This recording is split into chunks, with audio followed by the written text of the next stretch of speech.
Ako si Hernan. Mga aswang, hinahabol nila ako. Alam kong kayong dalawa lang ang makakatulong sa akin. Anong ibig mo sabihin? Mga simpleng tindero lang kami ng pinya. Hindi nga namin mapalago ang negosyo namin to eh.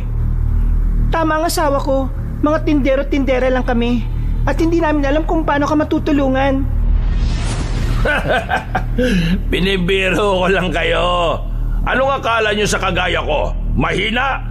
Ano naman ang ibig sabihin ng Zanzibar na yan? Ni hindi nga niya naabot ang puso ko eh. Ngayon, ako naman!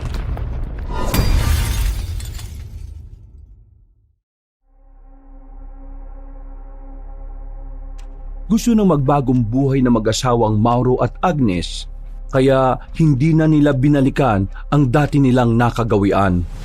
Kaya naman nakontento na lang ang mag-asawa sa pagtitinda ng pinya. Ngunit tila ang kapalaran na rin ang nagpapabalik sa kanila sa dati nilang gawain. Magandang araw sa inyo, Kabanong. Tawagin niyo na lamang ako sa pangalang Monching. Dahil uli lang lubos na, ang Tiyo Mauro at Tia Agnes ko na ang tumayong mga magulang ko. Kinamulatan ko ng pagbebenta ng pinya ang kanilang pangkabuhayan. Hindi sila gaanong nagkukwento patungkol sa buhay nila. Nagulat na lang ako ng isang gabi, may isang lalaking duguan ang lumapit sa amin at humingi ng tulong. Pero bago tayo magsimula mga kabangers at mga kayanggaw, kung maaari lang muna natin pindutin ang subscribe button at huwag natin kalimutan pindutin ang notification bell para lagi tayong nanonotify pag meron tayong mga bagong kwento. Pindutin nyo na rin ang like button at huwag kalimutang mag-comment. Sa ngayon pa lang ay nagpapasalamat na kami dahil napakalaking tulong po nito sa ating channel upang patuloy kaming makapagbigay sa inyo ng magaganda at nakakapangilabot na kwento. At ngayon, sa ating pagpapatuloy.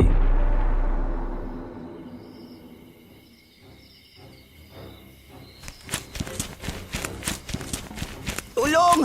Tulungan niyo ako! Tulong! Tulungan niyo ako! Hinahabol ako ng mga aswang! Papatayin nila ako! Sino ka? Bakit naliligo ka sa sarili mong dugo?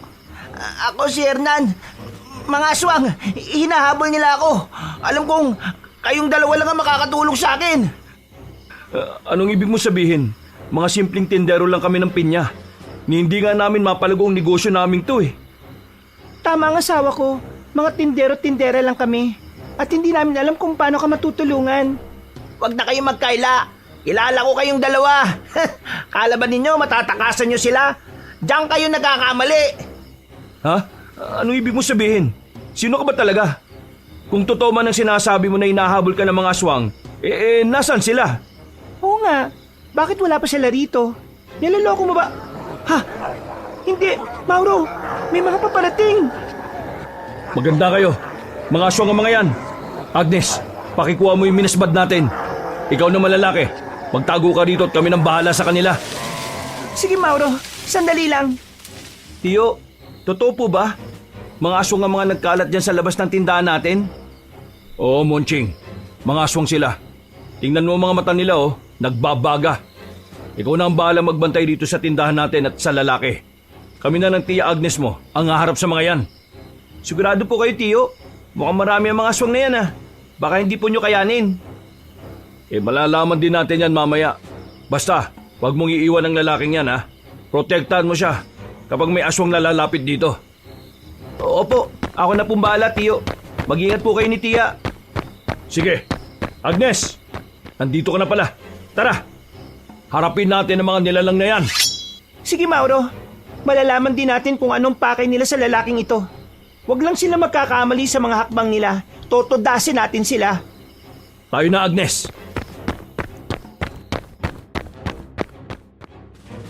Sinundan ko ng tingin ko ang tiyahin at tiyuhin ko habang nagmamadaling lumabas sa tindahan namin ng pinya. Inalalayan ko naman ng lalaki para makapwesto sa bahagi kung saan hindi siya madaling makita.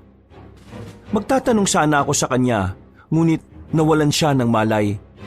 Dahil dito Kabanong, nagpasya na akong silipin kung ano na ang sitwasyon sa labas. Sa tulong ng liwanag na nagmumula sa buwan, nakita kong kaharap ni Tiyo ang humigit kumulang sa 10 aswang. Dulot ng pag-aalala ko, lumabas na rin ako para tulungan silang dalawa. Sinabi nang huwag kang lalabas eh. Nagmatigas ka pa rin. Gusto ko lang pong tumulong sa inyo ni Tia. Ganyan pala ang itsura ng mga aswang, Tiyo. Nakakatakot at para mga mababangis na hayop. Hindi ba dapat sila kinatatakutan, Monching? Mga salot ng lipunan na katulad nila. Kaya dapat pinupuksa sila. Pero kakaiba po ang lakas at liksi nila. Hindi ko sila mapuruan, Tiyo. Huwag mo munang isipin yan. Kapag marami na silang sugat, manghihina rin sila. Huwag kang papayag na mautakan ka nila, ha? Sila ang utakan mo. Paano po? Tagay mo sila sa likod. Hindi nila magagamot yan. At kung hindi man sila mamatay sa labang ito, sigurado na sa mga susunod na araw, hindi na sila makakabangon pa.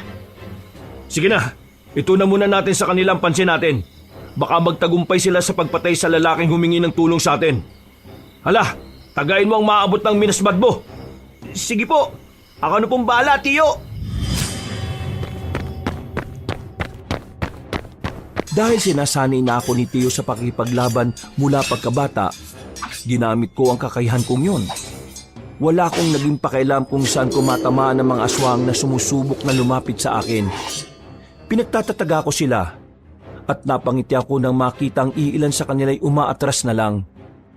Kalaunan, isa-isang bumagsak ang mga aswang. Sinusubukan pa ng iba sa kanila na tumayo at lumaban, pero inapakan sila ni Tio at saka tinaga para matuluyan. Hindi mo dapat kaawaan ng mga aswang na ito. Kapag paiiralin mo ang awa, ikaw ang magiging talunan. Ayun po, Tiyo. Mukhang may natitira pang isang aswang. Tatakas pa yata, oh. Ano kaya kung usisayin na lang po muna natin yan? Kung anong dahilan kung bakit nila hinahabol yung lalaki? Tama ka, Monching. Kailangan may makuha tayong impormasyon sa aswang na yan. Tara, sumunod kayo sa akin. Aalamin natin kung ano yung pakay nila sa lalaki at kung bakit sila napadpad sa lugar na ito. Sige po, Tiyo. Lapitan na natin siya.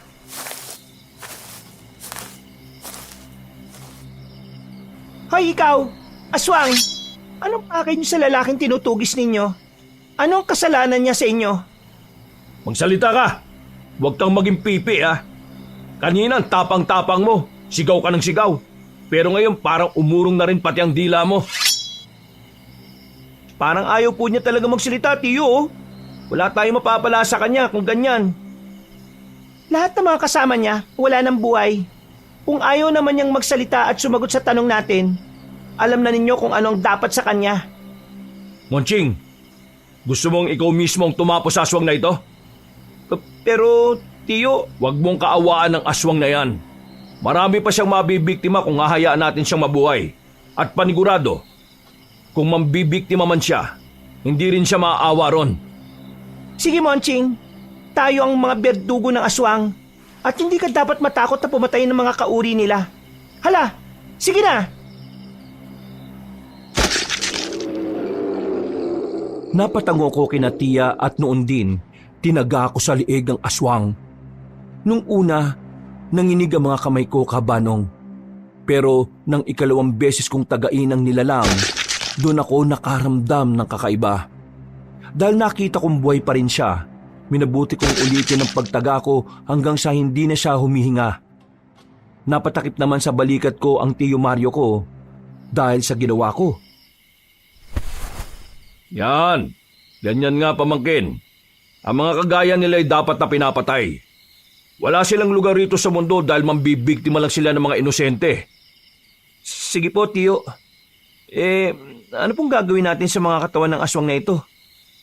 Mas mabuti siguro kung sunugin natin ang mga ito. Hindi naman madaling maamoy yan dito kasi medyo may kalayuan ng ibang bahay. Ang problema lang natin, daanan ng ibang tao ang bahaging ito. Baka mapansin nila ang gagawin natin. Hindi naman siguro. Sige, ganito na lang. Doon na rin natin itapon ng mga balat ng pinya para isipin nilang mga basura lang ang itinapon natin at sinusunog natin. Opo, mas mabuti nga po kung ganon, Tia. Para hindi na sila maghinala pa. Monching, pakitulungan mo muna ako para mas madaling matapos. Agnes, balikan mo na muna yung lalaki sa loob ng tindahan. Baka kung napano na siya. Sige, Mauro. Mauna na ako sa inyo, ha. Mag-iingat kayo. Baka may iba pang aswang na umaaligid dito. Sige lang, kami nang bahala ni Monching sa kanila kapag may natitira pa rito. Oo nga po, Tia Agnes. Hindi ko pababayaan si Tiyo rito.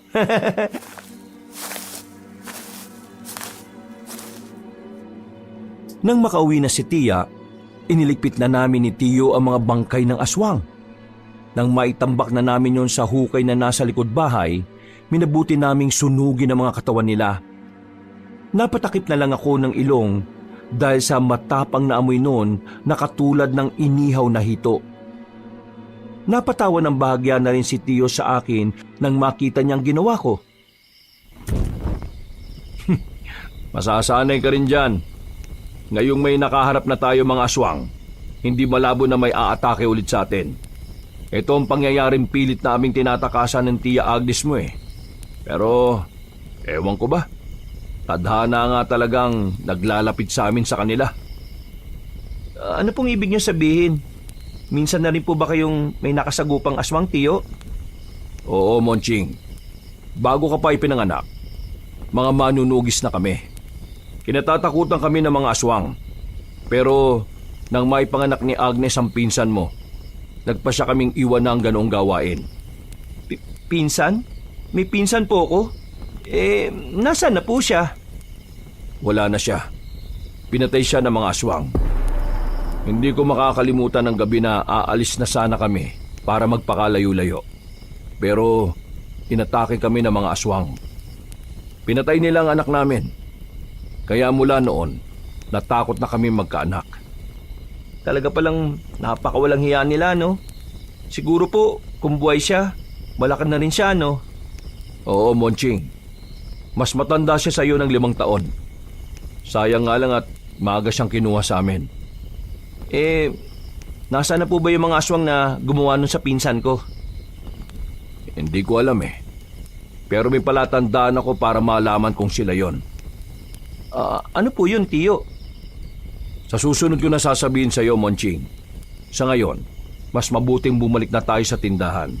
Alamin natin kung ano ba talaga ang nangyari sa lalaking yon. Ay, o nga, no?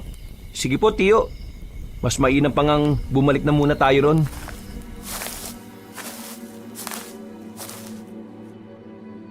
Pagdating namin sa tindahan, nakita naming umiiling si Tia Agnes. Nagtaka kami kung ano ang dahilan nun. Pero nang ibaling namin ni Tiyo ang pansin namin sa dugo ang lalaki, nalaman naming tuluyan ng nalagutan ng hininga ang nasabing lalaki. Sa kadahilanang yon, minabuti namin ni Tiyo na magukay na lang ng libingan para sa kanya upang doon na siya ilibing. Pagkabalik namin sa tindahan, tinapos namin ang pagliligpit doon saka umuwi na rin sa bahay na hindi rin naman kalayuan doon. Ano kaya ang pakay ng mga aswang sa lalaking yon, no? Yan ang hindi natin alam. Kung buhay lang sana siya, mauusisa natin siya kung ano talaga nangyari. Baka naman po may kasalanan siya sa mga yon, kaya siya tinutugis. Posible yung sinasabi mo. Pero sa palagay ko may mas malalim na rason sila. Hindi bali na. Ang importante sa ngayon hindi nila tayo babalikan. Hindi naman talaga tayo kasali sa gulo nila eh. Oo nga po, Tiyo. Saka wala rin naman tayong alam kung ano talaga yung nangyayari sa kanila eh. Huwag lang sila magkakamali na bumalik dito. Titiyakin natin na malalaman natin kung sino ang pinuno nila. At baka malaman natin kung sinong pumatay sa anak natin. Malapit na rin nating matuntun kung saan naglulungga ang mga aswang na yon. Manda sila kapag napatunayan natin kung sino ang may sala. Paano po ninyo malalaman kung sila nga yun? Ano po yung palatandaan nyo? Ang kwintas sa may 3 ngipin ng tao. Yan ang palatandaan namin. Sandali, ipapakita ko sa'yo. Nang makuha ni Tia Agnes ang sinasabi niyang kwintas, agad niyang ipinakita sa akin. Napalunok na lang ako ng laway ko nang malamang totoong ngipin nga ng tao ang naroon sa kwintas. Ipinaliwanag naman ng Tiyo ang patungkol sa kwintas. Kaya kahit papaano, nasagot ang mga tanong sa isipan ko. Yan ang kwintas na nakita namin malapit sa katawan ng pinsan mo. Siguradong pagmamay-ari ng mga aswang yan. Ang hindi ko lang alam kung anong uri sila at kung saan sila nagkukuta. Ano po kaya kung hanapin natin sila, Tiyo? Hindi madali ang sinasabi mo, Monching. Napakadelikado niyan. Hindi natin alam kung gaano kalakas ang magiging kalaban natin. Pero huwag ka mag-alala. Matutuntun din natin sila. Sa ngayon, ituon na lang muna natin ang ating pansin sa pagtitinda ng pinya. Tama ang tiyo mo. Sila na mismo ang kusang magpapakita sa atin kagaya ng nangyari ngayon. Pagkakataon lang ang hinihintay natin para malaman kung sino ang pumatay sa pinsan mo at kung saan sila nagkukuta. Oo. Sa ngayon, mas mabuting matulog na muna tayo at magpahinga. Bukas, baka dumating na mga pinya mula sa liblib na baryo. Balita ko kasi, ngayong linggo sila mag-aani. Mabuti naman kung ganon. Halos mauubos na rin kasi yung ititinda natin eh. Paano kasi, marami ang kumukuha at ang ilan sa kanila, ginagawa pang inumin para ibenta sa mga paaralan. Oo nga eh. Mas mainam nga yung ganun. Para naman tuloy ang daloy ng pera natin. Sa panahon ngayon, pera na ang nagpapatakbo sa buhay ng tao eh. O sige na, patulog na tayo.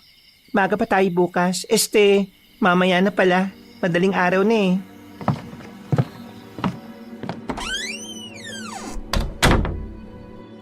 Nagkasundo kaming tatlo na magpahinga na muna. Dumaan naman ang mga araw at naging abala kaming tatlo. Dahil marami ang bumibili, hindi na nila nagawa pang isipin ang patungkol sa nangyaring paglusob ng mga aswang. Ang ipinagtataka lang nila, Tiyo, halos lumipas na ang 2 linggo pero hindi pa rin nakakarating ang mga pinyang dadalin sana sa kanilang tindahan. Ano kaya nangyari kina Felipe? Bakit kaya hanggang ngayon, wala pa rin ang mga pinya nila? Aba malay ko, baka sa iba na nga nila ibinenta yun eh. Baka may bumili sa kanila na mas mahal nun. Nangako naman po sila sa atin na sa atin ibebenta, di ba? Yan nga rin ang una kong iniisip eh. Pero malay natin, negosyante rin ang taong yun eh. Kung saan siya makakatubo ng malaki, dun siya. Alam nyo, hindi maganda ang kutob ko eh. Pakiramdam ko may masamang nangyari sa kanila. Baka nilusob sila ng mga tulisan at kinuha ang mga paninda nila. Liblib ang baryo nila at medyo malapit sa bundok. Hindi malabong mangyari yun. Ano naman kaya kung puntahan natin ang baryo nila para malaman po natin kung ano talaga nangyari? Oo nga no. Pwede natin silang puntahan para alam natin kung ano ang totoong nangyari. Ano naman po ang gagamitin natin sa sasakyan papunta ron? Panigurado na mahirap ang daan doon. Mas mabuti siguro kung manghiram muna tayo ng kangga at saka kalabaw sa kanayo natin. Kina Mang Berting. Oo, mas mainam nga yung naisip mo, Agnes. Babayaran na lang natin sila kapag nakauwi na tayo dito. O sige, ako nang pupunta ron para manghiram. Hindi naman sila siguro tatanggi. Sana. Pero bukas na ng madaling araw tayo aalis dito. Aabutin tayo ng gabi sa daan kapag ngayon tayo pumunta ron eh. May kalayuan din naman yon, hindi ba? Oo siya, sige. Mahirap na rin at baka may haharang pa sa atin sa daan.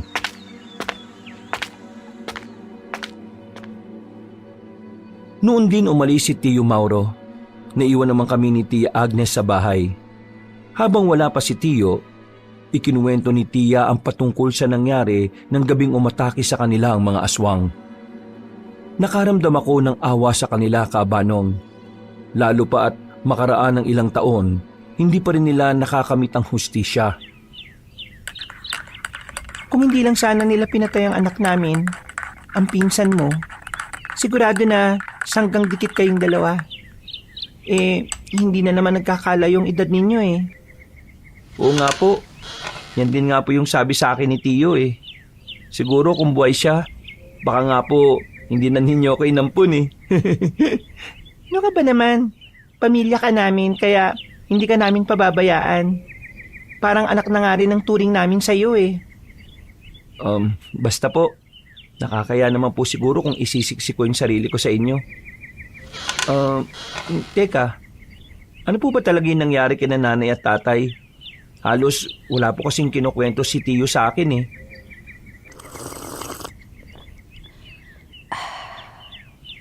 Gusto sana naming itago ito sa'yo. At gusto rin sana naming kalimutan na nangyari sa kanila. Bakit po, Tia? Kagaya namin, ang mga magulang mo ay mga manunugis din ng mga aswang. Kasamahan namin sila. Pero, nung nagkalansihan, isa sila sa mga napatay ng kalaban. Lansihan po? Ano pong ibig sabihin nun? Tinraidor kami ng isa naming kasama. Sinabi niya sa amin kung saan nandoon ang kuta ng isang pinunong gabunan. Yung pala, nakahanda na ang mga kalaban namin. Nasan po yung pinunong gabunan na nakalaban ninyo? Napatay na namin siya sa mismong araw ng sagupaang yon. Pero ang balita ko, may isa siyang anak na nakatakas mula sa amin. Hindi po kaya yun ang gumawa ng hakbang para patayin ang pinsan ko? Nasaan na po kaya siya ngayon, no? Yan din ang duda namin ng tiyuhin mo. Ilang taon naming hinanap ang aswang na yon pero hanggang ngayon, hindi namin siya matagpuan.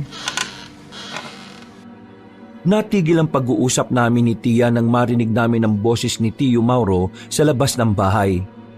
Pinuntahan namin siya at nakita naming hila niya ang kalabaw na meron ding hinihilang kangga. Inutusan ako ni Tio na bigyan ng makakaing dahon ng kalabaw.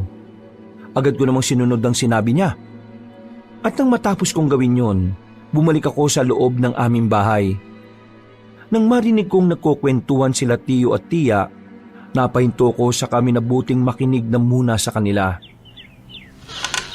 Kailangan mahanap na natin ang aswang na yon. Panahon na siguro para maningil tayo.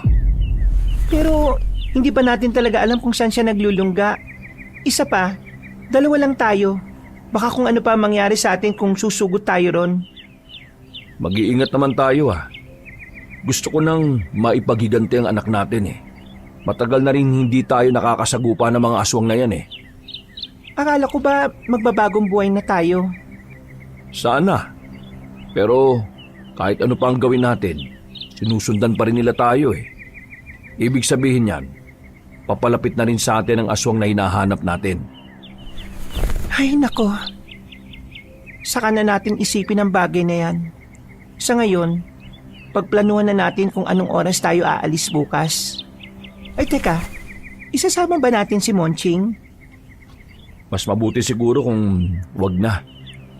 Walang tatao sa tindahan natin Mabilis lang naman tayo kasi aalamin lang natin kung bakit hindi pa rin dinadala rito yung mga pinya. Sige, malalaman din natin ang rason nila bukas. Lumapit na ako kina Tio Mauro at inihayag ko sa kanila ang kagustuhan kong sumama sa kanila. Ipinaliwanag ko na rin ang magiging tulong ko sa kanila kung sakali. Kaya kalaunan nakumbinsi ko rin sila. Dahil malapit ang gumabi noon, nagpasya na kaming magpahinga na muna. Maaga kaming aalis, kaya maaga rin kaming natulog. Bandang 3:00 ng madaling araw, nagising kaming 3. Nang makapaganda na kami, agad kaming umalis sakay ng kangga na hila ng kalabaw.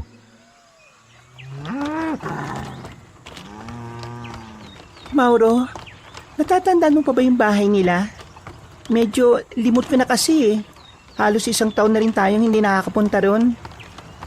Oo, tanda ko pa. Pero kung sakali man na marami nang nagbago ron, magtatanong-tanong na lang tayo sa ibang tao. Mas mainam na yan na nga lang ang gawin natin. Kahit na magtatanong tayo, kailangan natin mag-ingat sa kanila. Unti-unti nang nagiging laganap ang mga aswang At baka may makakilala sa atin doon. Sige po, Tio. Mamaya kasi may nakakaalam na sa ginagawa natin sa mga aswang Baka may mga aswang din doon sa kanilang baryo. Basta, wag lang tayo magtiwala sa kanila. Ikaw, Monching, huwag kang lalayo sa amin Baka mapagdiskitahan ka ron. Opo, masusunod po, Tia. Huwag kayong mag-alala. Hindi po ako magiging pasaway sa inyo. Siguraduhin mo, Monching Mamaya, Baka kapag may makita kang magandang dalaga ron, susundan mo ah.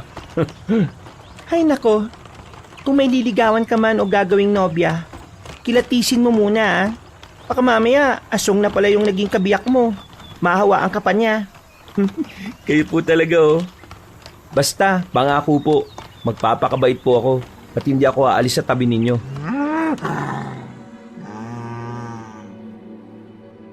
Hindi na namin alam kung ilang oras ang naging biyahe namin, Kabanong. Medyo tirik na ang araw na makarating kami sa liblib na baryo. Agad naming hinanap kung saan ang bahay ng suki namin. Pero malaki na ang pinagbago ng kanilang baryo.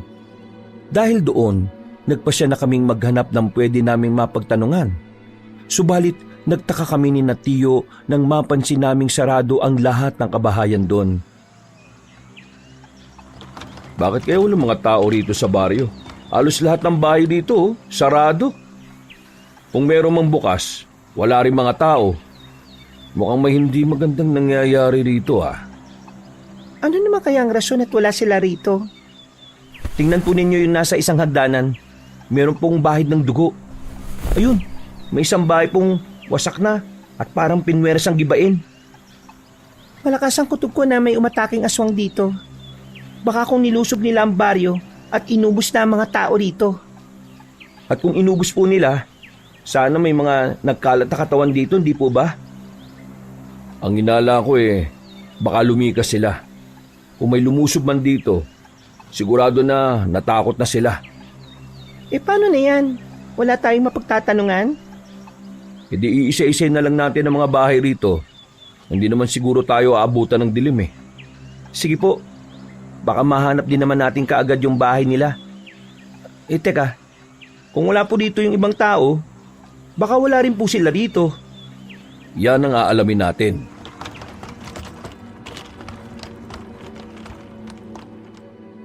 Hinanap namin ang bahay ng pinapakyawan namin ng mga pinya. Kalaunan, naalala ni Tiyo kung saan banda ang tirahan ng mga yun. Kaya doon na kami dumiretso. Nanlumo kaming tatlo nang makita naming sira rin ang bahay nila. May mga bakas din ng dugo sa sahig at dingding nila. Nakita rin namin doon ang 3 kangga na may kargang mga pinya. Kaya naisip namin baka dadali na sana nila yon sa amin. Hindi maganda ito. Sigurado ko na nagsisimula ng maggasik ng lagim ang mga aswang. Ano nang gagawin natin ngayon? Wala rito ang suki natin at malamang pati sila pinaslang na ng mga aswang. Tiyo, Tiya, tinan po ninyo yung nakasabit sa hagdanan ng bahay nila Teka, parang kwintas yan At parang kahawig po nung ipinakita nyo sa akin. Oo nga no. Sinasabi ko na nga malapit na tayo sa mga aswang na yan. Sandali, kukunin ko yung kwintas na yon. Kung ganon, ang grupo ng pumatay sa anak natin at ang umatake rito ay iisa lang. Sino kaya ang pinuno nila? Walang iba yan kung hindi ang anak ng pinunong gabunan na pinatay natin dati. Ano na pong gagawin natin, Tiyo? Dahil sa tagal na paghahanap natin ng bahay na ito, halos malapit na pong lumubog ang araw Tayo na. Kinakailangan natin makalis tayo rito bago pa dumilim. Hindi natin alam, baka may mga gumagala na palang aswang dito. O baka naman gagawin na nilang kuta ang baryong ito. Tara na, bago pa nila tayo makita rito. Sapat nang nalaman natin ang posibleng nangyari at ang koneksyon ng mga aswang na sumugod dito sa mga pumatay sa sanggol natin.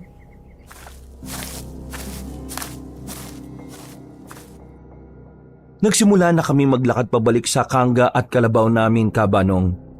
Akmang sasakay na sana kami roon nang may makita kaming isang matandang lalaki.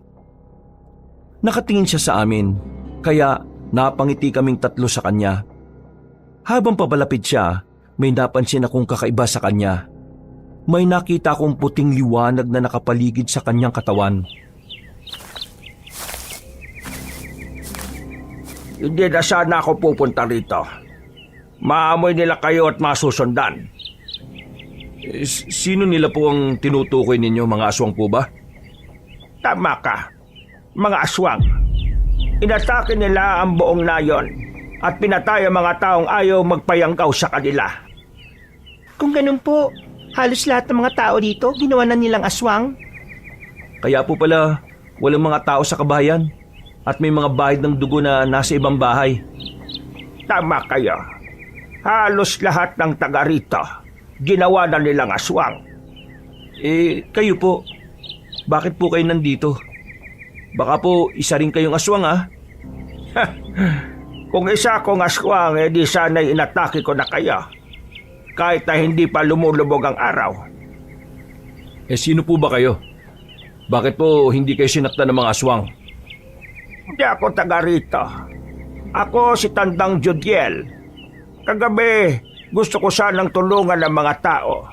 Pero nang makita kong isa sa kanila, naisip kong baka hindi ko kayanin. Matanda na ako. At ang kakalabanin ko ay mga nilalang na may kakaibang lakas at liksi. Ano po ginagawa nyo rito? Taga saan po ba kayo? Doon ako nakatira sa bundok. Bumaba lang ako rito para sana magbigay ng babala sa mga taga-nayon. Ngunit nahuli ako ng dating. Kaya kayo, kailangan niyong mag-ingat. Mag-ingat po sa mga aswang? Tama ka, binata. Papalapit na ang kabilugan ng buwan at sigurado na mas magiging agresibo pa sila. Teka, bakit hawak mo ang kwintas na yan? Huwag niyong sabihin na mga aswang din kaya. Nako, hindi po.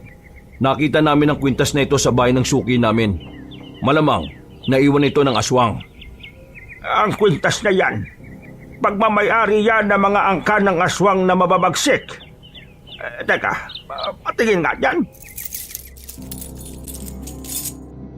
Napailing si Tandang Judiel. Ilang beses pa niyang binusisi ang kwintas hanggang sa may ipinakita siyang marka sa amin. Napakunot noon naman ako nang makitang may maliliit na ukit pala sa kwintas na yon. Kaya napatanong na ako patungkol doon. Agad namang tumugon sa akin ang matanda at nandilat ang mga mata namin sa aming nalaman. Ang kwintas na ito ay suot ng isang sinaunang aswang. Ibig sabihin, malakas ang tsansa na pagmamayari ito ng isang pinunong aswang o kung hindi man ay isa sa kapamilya niya.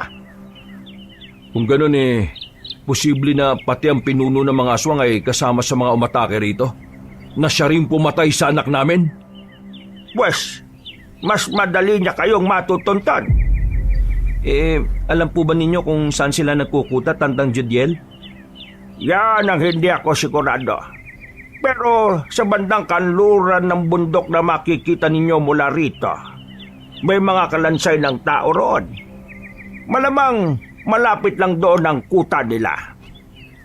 Tiyo, ano kaya kung puntahan natin ang bahaging yun ng bundok? Baka naroon nga sila. Mabibigyan na natin ng hustisya ang pagkamatay ni Pinsan. Huwag ngayon, Monching. Malapit na ang kabilugan ng buwan. Mas malakas sila at mas maliksi. Maghintay tayo ng tamang oras para dyan. Sa ngayon, mas maigi kung umuwi na muna tayo. Unti-unti nang dumidilim ang paligid Gagabihin tayo sa daan nito Siya, sige. Mag-iingat kayo. Nakarating na kayo rito at may iwan ang amoy din niya. Mas madali sa kanila ang mahanap kayo. Hindi kami natatakot sa kanila. Sila pa nga po ang dapat na matakot sa amin Alam ko kung ano kayo. At alam ko rin kung ano ang mga ginawa ninyo. Matagal ko na kayong nakikita.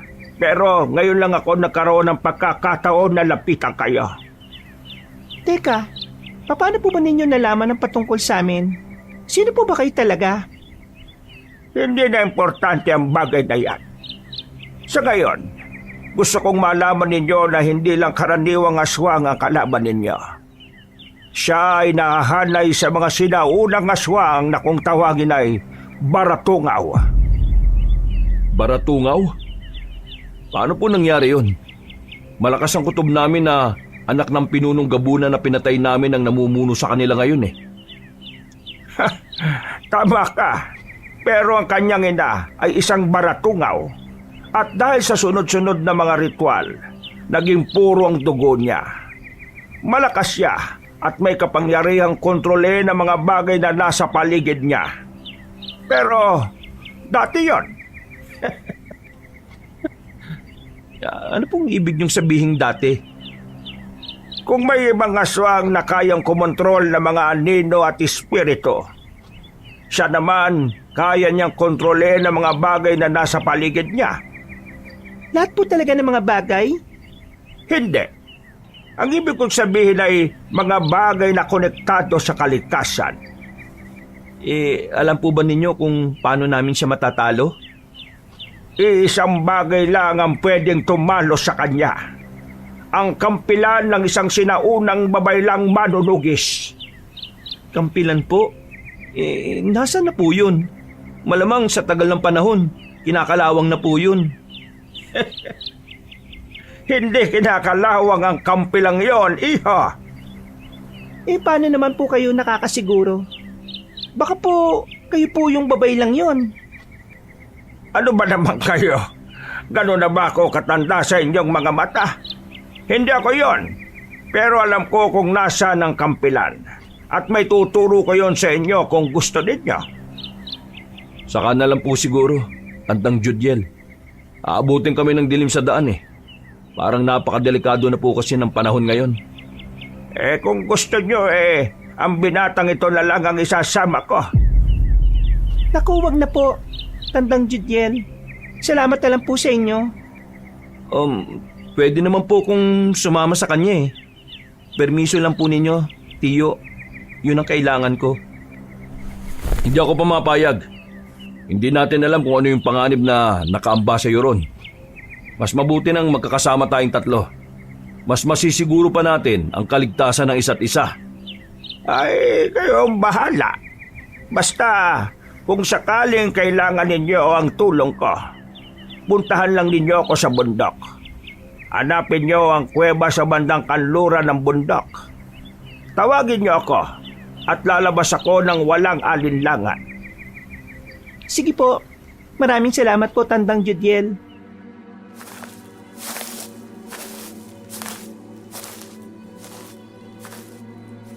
Matapos ng mahaba naming pag-uusap kasamang misteryosong matanda, nagpasya na kaming sumakay sa kangga at nagsimulang bumiyahe pabalik sa aming baryo. Dahil maliwanag ang buwan, hindi kami nahirapang baybayin ng daan pa uwi. Hindi na rin namin naiwasang pag-usapan ang patungkol sa nangyari sa baryo ng suki namin, pati na sa misteryosong matanda na nakausap namin. Naniniwala po ba kayo sa mga sinabi ng matandang yon? Para kasing napakarami niyang lihim na tinatago eh. Yan din ang iniisip ko. Kaya rin hindi ako pumayag sa gusto niya eh. Kasi wala akong tiwala. Malay natin, baka siya pa yung pinuno ng mga aswang eh. Oo nga. Yan din ang iniisip ko kanina. Baka gamitin pa niya si Monching laban sa atin. Hindi naman po ako papayag sa gusto niya. Baka siya pa yung patayin ko. Kahit na, Monching, iba pa rin kung nag-iingat tayo. Hindi natin siya kilala. Sa panahon ngayon, tatlo lang tayong kailangan magtiwala sa isa't isa. Tama ang Tiyo Mauro mo. Wala tayong ibang dapat na pagkatiwalaan. Baka may masamang mangyari sa atin eh. Minsan na kaming tinraidor at hindi namin papayagan na mangyari ulit yon. Naintindihan ko po kayo, Tiyo Mauro.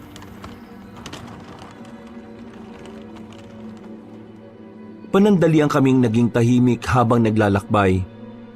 Nasa ganong estado kami nang makarinig kami ng mga ingay sa paligid.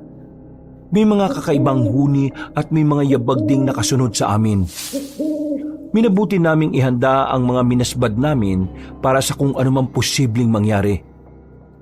Nagpatuloy kami sa pagbabiyahe, pero natigilan kami nang may makita kaming mga mabalahibong tao na nakaharang sa daraanan namin. Nakatayo lang sila at nakatitig sa aming tatlo habang nakaambang umatake. Maganda kayo. Siguradong tayo na ang pakay ng mga yan. May nakasunod sa atin kanina. Monching, matyagan mong bandang likuran natin ha. Sigurado na may aswang din na magmumula dyan. Sige po, Tia. Ako na pong bala. Sasabihin ko kagad kapag may napansin akong gumagalaw na ibang nilalang, Tia. Yan ang gagawin mo. Hindi tayo dapat maisa na mga yan. Halina kayo. Lapitan natin sila. Sige, Mauro. Ikaw na ang maunang maglakad. Maging alerto lang tayo Para kung susugod man sila sa atin, magagawa natin silang labanan. Sige po, Tiyo. Ako na lang ang bahala kapag may sumugod sa likuran natin.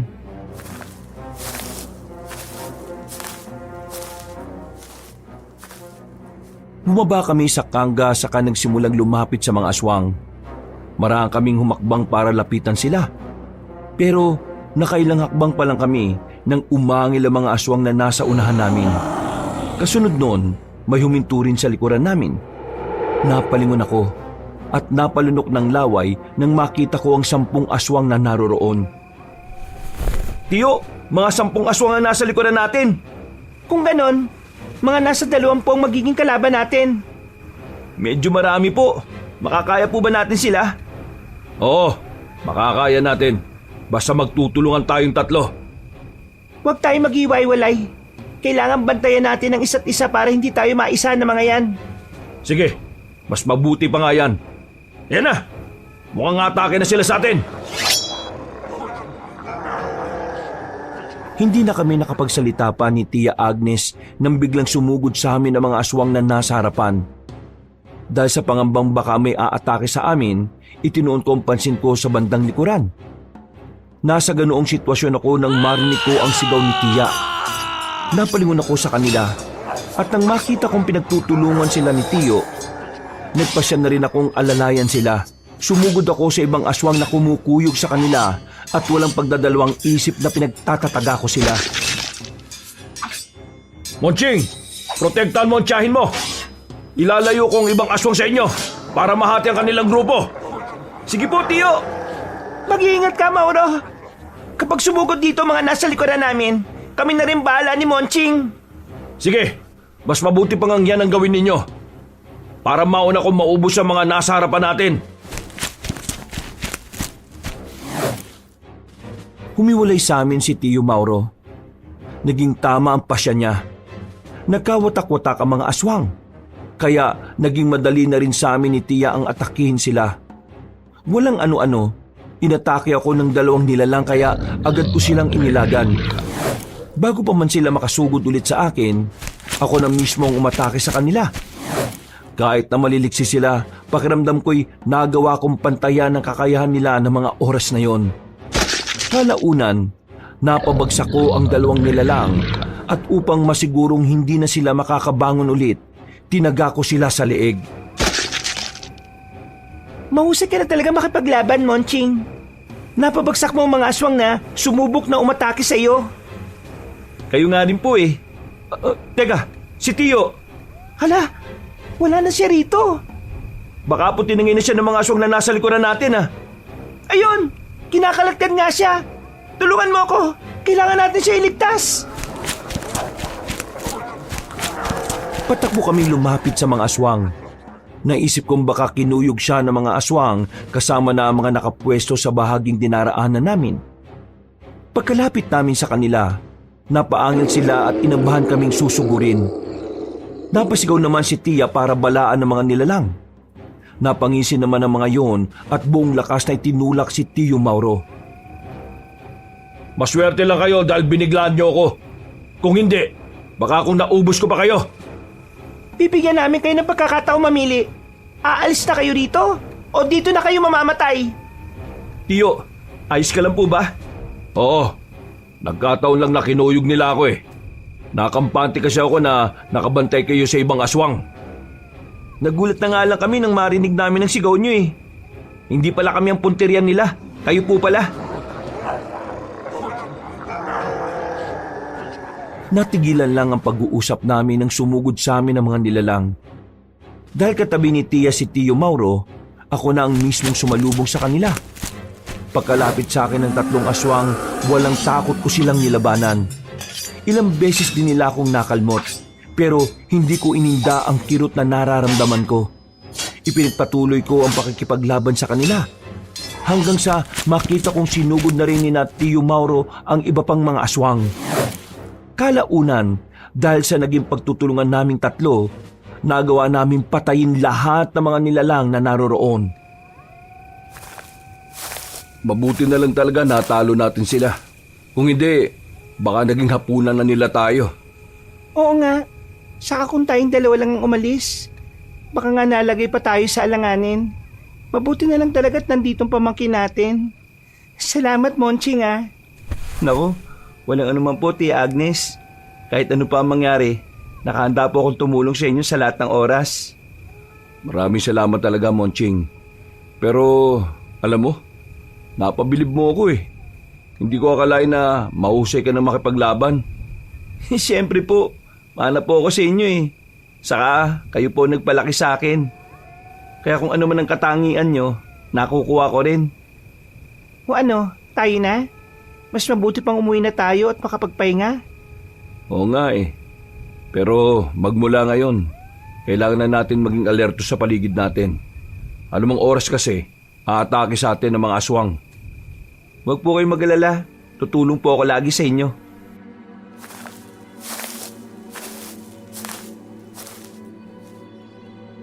Nagpatuloy ang aming paglalakbay hanggang sa makauwi na kami sa bahay. Hanggang sa mga sandaling yon, detalyado pa rin sa isipan ko ang nangyari. Dulot na matinding pagod namin at dahil malapit na ring magmadaling araw noon, nagpasya na muna kaming magpahinga. Kinabukasan, naging laman ng usapan namin ang patungkol sa naging karanasan namin. Nabahala kaming tatlo dahil sa naging babala ni Tandang Judiel sa amin. Anumang oras, merong susugod na sa atin dito na aswang. Ang ipinagdarasal ko lang talaga, sana walang madami sa kanayo natin. O nga po, Tiyo. Total naman, sa atin ang gulong ito at wala silang kinalaman. Huwag niyong isipin yan. Mga aswang sila eh. Mga tuso at walang kinakawaan. Mas maigi nang maging handa tayo. Hindi lang para sa ating mga sarili, kundi pati na rin sa mga kanayo natin. Sa bagay, meron ka naman punto doon, Agnes. Pero mas mabuti siguro kung wag na nating sabihin sa kanila ang patungkol sa mga aswang. Mas mababahala lang sila at sigurado na matatakot. Kawawa rin naman po ang mga bata. Sila ang pinaka-apektado kung mangyari man ang bagay na yan. Ganito na lang. Rumonda tayo tuwing gabi para makasiguro tayong walang aswang na umaaligid sa baryo natin. Yun, maganda pong naisip nyo, Tia. Sa ganyang paraan po, masisiguro natin ang kaligtasan ng mga tao dito sa atin. Simula mamayang gabi, magronda tayo. Teka, sandali lang, Monching. Meron akong ibibigay sa'yo. Ano po ba yun, Tiyo? Sa halip na sumagot, nagmamadali siyang pumasok sa kanilang silid. Sinundan ko na lang siya ng tingin at nang makabalik siya, may dala siyang maliit na bato na parang mga buto ng kung anong halaman. May hawak din siyang maliit na patalim. Napakunot-noo ako at agad na nag-usisa patungkol doon. Napangiti lang si Tia Agnes sa akin habang nakatingin sa naging reaksyon ko. Ito ang tinatawag na mutya ng ulikbangon. Ibabaw ko ito sa balat mo. Ano ka ba naman? Natakot mo pa eh. Para saan po ba yan, Tiyo? Ang mutya ng ulikbangon ay magbibigay sa iyo ng karagdagang lakas at ligsi sa katawan. Kapag may nakabaong ganito sa katawan mo, asahan mong hindi ka basta-basta mamamatay.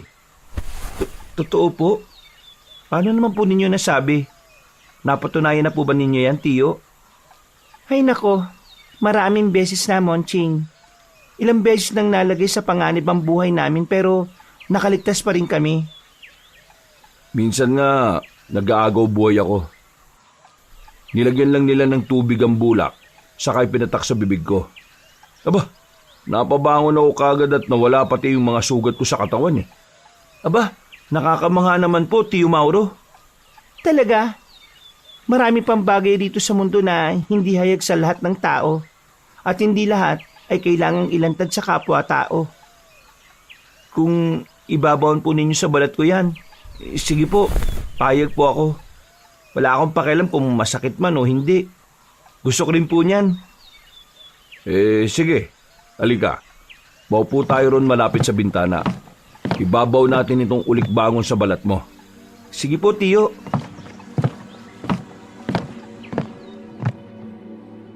Nang makapwesto na kami kabanong, sinimulan niya ang pagbabaon ng mutya sa balat ko. May mga inihabilin pa sa akin si Tio Mauro na kagad ko namang isinaisip. Pagkatapos namin gawin ang bagay na yon, nagulat kaming tatlo dahil sa mga pagkatok sa pinto ng bahay namin. Inakala ni na Tio na bibili yun ng pinya, kaya inutusan nila akong pagbuksan yon. Nagulat ako nang may isang batang sugatan ang bumagsak sa tapat ng pintuan. Dahil nawalan ng malay ang bata, pinagtulungan namin siyang ipasok sa loob ng bahay at pahigain sa mahabang upuan na gawa sa kawayan. Sino kaya ang batang ito? Anong nangyari sa kanya? Hindi ko alam pero malakas ang kutob ko na biktima siya ng kung anumang uri ng pang-aabuso. May mga sugat oh. Ang mas mabuti pa, hintayin na lang nating magising siya para mausisa. Siya lang ang makakapagkwento kung ano talaga nangyari sa kanya. O nga po, saka iba pa rin kung mula talaga sa kanya yung kwento. Pero teka, hindi maganda ang kutob ko sa batang yan eh. Hindi kaya pakawala siya ng mga aswang? Hindi naman siguro, Monching. Kung pakawala siya ng aswang, bakit may mga sugat siya? Saka kawawang itsura niya eh. Naisip ko rin yung naisip mo, Monching. Pero hindi dapat tayo kagad humusga. Kinawawa ang bata eh. Hindi bale, malalaman din natin yan kagad kapag nagising siya. O sige na, mas mabuti siguro kung magluto na muna ako ng lugaw para pagkagising ng bata, magkalaman ng mainit ang tiyan niya. O sige, mas mabuti pa nga siguro.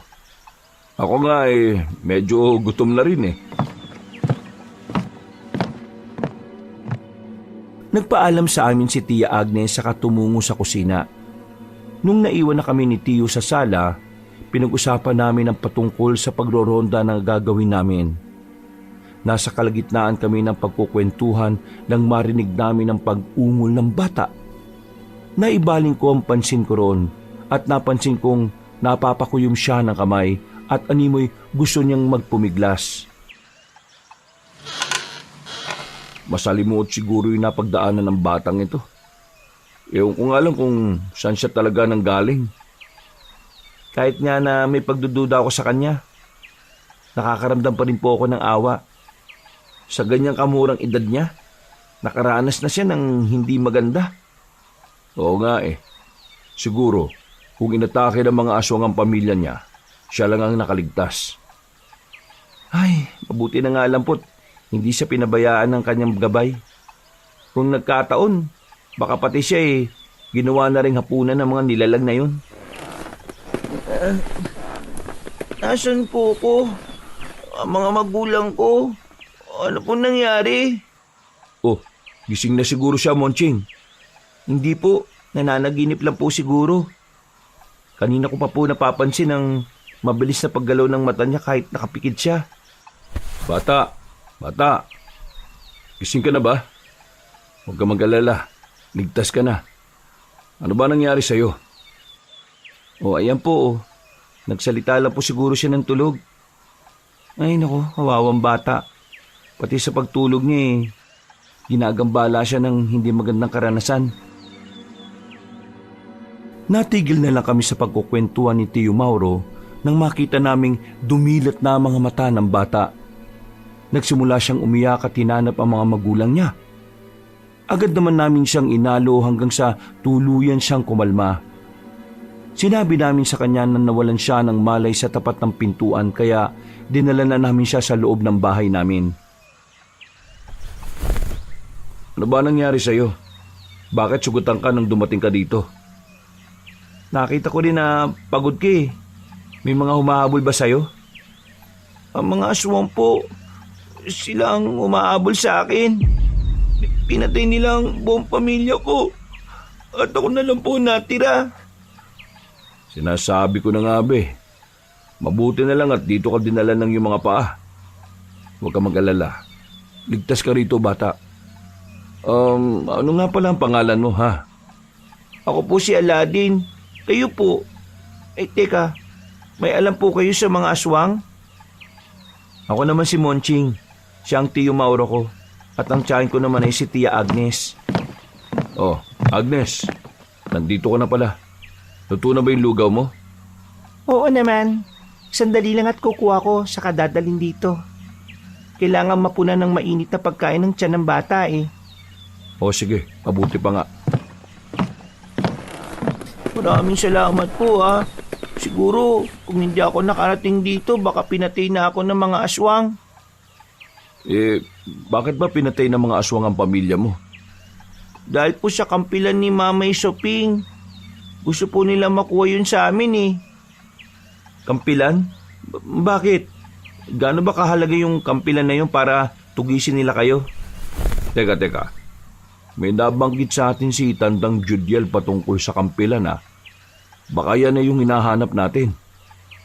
Alam po niyo yung patungkol sa kampilan? Hindi, baka mga aswang din po kayo ha. Baka kung ano po yung gawin niyo sa akin. Aalis na. Oo. Kumalma ka lang. Hindi kami mga aswang, no? Kung hindi po kayo mga aswang, ano po kayo? Bakit po kayo may alam tungkol sa kampilan na hawak na iniingatan ni Lolo Judiel? Lolo mo yung matandang ermitanyo na yon? Opo, pero matagal ko na siyang hindi nakikita eh. At ang kampilan po na iniingatan niya ang gusto makuha ng mga aswang. Kung ganun, totoo ang sinasabi niyang kampilan ng sinaunang babaylang manunugis. Opo, ang may-ari nun ay ang ninuno namin si Mamay Suping. Teka po, saan po ba si Lolo? Kailangan ko masabi sa kanya ang nangyaring pagsugod sa amin ng mga aswang eh. Napatitig ako kay Tio Mauro. Napansin ko ang kakaibang ekspresyon ni Aladdin. Kaya hindi na ako nakasagot sa kanya. Maging ang tiyuhin ko, hindi na rin tumugon sa kanya. Nabasag na lang ang katahimikan sa aming tatlo nang dumating si Tia Agnes. Minabuti na muna namin kumain. Nagpakilala kaming tatlo sa kanya. Nagsimula na rin magkwento si Aladdin patungkol sa naging buhay nila hanggang sa sinalakay sila ng mga aswang. Nagkwento rin siya patungkol sa Lolo Judiel niya. At kahit papano, may nalaman kami patungkol sa matanda. Magmula ngayon, dito ka na titira. Ligtas ka dito. At hindi kami papayag na may masamang mangyari sa'yo. Kung sakali man na may sumugod na aswang dito, o protektahan ka namin. Salamat po. Siguro dito ako dinala ng mga pako dahil alam ng Diyos na magiging ligtas ako sa inyo. O sige na, pagkatapos mong kumain, gagamutin natin ang mga sugat mo. May mga maliit na damit pa naman dyan si Monching. Ikaw na muna ang gumamit nun. May konting ipon na rin naman po ako ron. Hayaan mo Aladdin, kapag may oras, mamili tayo sa bayan ng mga bagong damit mo. Talaga po, Kuya Monching? Oo, kaya magpalakas ka ha at magpagaling. Sige po. Basta maging mabait ka lang dito ha. Huwag kang lalayo sa bahay at sa tindahan. Baka may mga aswang na makakita sa'yo at kung ano pang gawin nila. Teka po, bakit po ba marami kayong alam sa mga aswang na yan? Ano po ba kayo? Hindi ba na kailangan pang malaman pa? Siguro sa susunod, kapag nasaksihan mo na kung ano ang pwede naming gawin sa kanila. Nang matapos kami sa pagkain, minabuti namin na magpahinga na muna si Aladdin. Kaming tatlo naman, pumunta sa tindahan para magsimulang magtinda ng pinya. Naging ganun ang takbo ng aming buhay magmula noon. Minsan, tumutulong na rin si Aladdin sa amin. Kaya hindi na kami ganun kaabala sa trabaho. Makalipas ang ilang linggo, may napansin kami kay Aladdin. Madalas siyang binabangungot tuwing gabi. Naisip namin na baka dahil lang yun sa karanasan niya. Kaya kapag alam namin na sobrang takot niya sa nagiging panaginip niya, ginigising namin siya kaagad. Isang gabi, nagising kami sa ingay sa paligid namin. Mainit ang pakiramdam ko ah. Malamang may mga kalaban sa paligid. Mga aswang ang mga yan. May mga naririnig rin akong ingay ng ibong tiktik. Ano pong gagawin natin, Tiyo? Tiya? Teka, si Aladdin pala. Baka kung ano ang... Ha? Wala siya rito. Nakabukas din ang bintana. Malamang dinukot siya ng mga aswang. Monching, halika. Baka kung ano pang gawin nila sa bata. Sige po, mukhang nandito pa rin naman sila sa paligid eh. Sigurado maabutan pa natin sila kung sakali. Sasama ako sa inyo. Hindi pwedeng kayo lang ang haharap sa mga aswang na yan. Kung ganon, tayo na. Maging alerto lang kayo. At baka maisahan nila tayo. Monching, kung sakaling nagsisimula ng laban at kung makita mo si Aladdin, ikaw na bahalang sumagip sa kanya ha? Sige po, Tia Agnes. Kung makahanap ako ng pagkakataon at kung makikita ko si Aladdin, lalapitan ko kagad siya para iligtas. Bumaba kaming tatlo sa bahay at saktong lalabas na sana kami, narinig namin ang sigaw ni Aladdin na humihingi ng tulong. Sinipat ko ang paligid hanggang sa may makita akong dalawang mapupulang mga mata sa hindi kalayuan. Sa tulong ng malamlam na liwanag na mula sa sinag ng buwan, naaninag ko ang figura ng isang maitim na nilalang na merong katabing bata. Tiyo, nakita ko na kung saan banda si Aladdin. Hawak siya ng isang aswang. Sige na, puntaan mo sila at iligtas mo yung bata.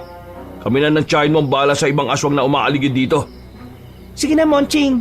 Bago pa sumugod ang mga demonyong ito sa mga taga-nayon, kailangan masok na natin sila. Sige, hindi rin natin kasi alam kung si Aladdin ba talaga yung pakay nila eh. Nang makita ko ang ilang aswang na papasugot sa aming tatlo, nagpasya na akong puntahan muna si Aladdin. Napailing na lang ako nang marinig ko ang mga pag-angil at mga sigaw ni Tiyo.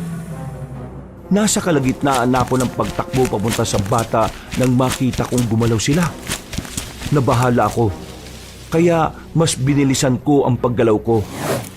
Namangha pa ako sa aking sarili nang mapansin kong naging mabilis ang pagtakbo ko. At hindi rin ako nakaramdam ng pagkahapo. Pakulam po ninyo ako. Ano po bang kailangan nyo sa akin ha? Ang kampilan ng ninuno nyo, nasan? Ituro mo sa akin kung nasan. Hindi ko po alam kung anong tinutukoy nyo eh. Wala po akong alam dyan. Pakawalan nyo na po ko. Pakulan mo ang batang yan. Wala siyang alam sa sinasabi mo. Bakit ba siyang iniipit mo? Huwag kang makisali rito, binata. Baka ikaw pa ang mapagbalingan ko ng galit. Wala kang kinalaman dito. Bakit? Kaano-ano mo ba ang batang ito? Wala po akong alam sa sinasabi nyo eh. Kung gusto nyo, sa ibang tao, lugar nyo na lang hanapin yung sinasabi nyo kampilan. Pakawalan nyo na po ko. Hindi. Hanggat hindi nyo ibinibigay o itinuturo kung nasaan ang kampilan, hindi ko pakakawalan ng batang ito. Kung hindi ka rin lang naman madadala sa pakiusap, mas maiging daanin natin to sa pakikipaglaban. Hinahamon mo ba ako? Hindi ako maaaring tumanggi dyan. Sige, pagbibigyan kita. Sige, lumapit ka ng gusto sa akin. Aladdin, bilis! Tumakbo ka na pauwi sa bahay. Isara mo na mabuti ang bintana at saka pintuan. Sige po, Kuya Monching. Pakaulam mo ako, aswang ka! Sige, takbo! Ikaw, binata, maghaharap tayo. Kapag napatay na kita, makukuha ko ulit ang bata at wala na lang magiging hadlang sa akin. Hinugot ko ang minasbad ko, kabanong. Nang makita kong papalapit siya sa akin, walang pag-aalinlangan ko siyang sinalubong. Maliksi ang naging galaw ng aswang, pero nagawa ko ring mailaga ng pag-atake niya. Nasa kalagitnaan na ako ng pag-ilag ng kanyang atake nang bigla niya akong nilundagan. Nagpambuno kami sa isa't isa, pero habang tumatagal, pakiramdam ko'y hinihigop niya ang lakas ko. Gayunpaman, nagpatuloy ako sa pakikipaglaban sa kanya at hindi ko hinayaang matalo niya ako ng agaran. Anong akala mo? Madali mo ako matatalo. Diyan ka nagkakamali. Isa akong baratungao. At kahit anong gawin ninyo, hindi kayo mananalo laban sa akin. Kung ganun, totoong sinabi ni Tandang Judyel. Baratungaw nga ang pinuno ng mga aswang na nananalasa dito sa lugar namin. Judyel, kilala mo siya? At bakit mo ni siya kilala? Huwag mo sabihin na minsan ka na niyang natalo sa laban. Nagpapatawa ka ba? Isang ermitanyong yon sa hinahanap ko. Ngayon kakilala mo pala siya. Magagamit kita laban sa kanya at para maibigay niya sa akin ang kampilan. Diyan ka nagkakamali. Kahit anong gawin mo, hindi ako magpapagamit sa'yo. Mamamatay muna ako bago pa man mangyari ang bagay na yan. Hindi ako isang diwata ng mga kahilingan. Pero kung ganyan lang din ang hiling mo, malugod kong toto pa rin yan.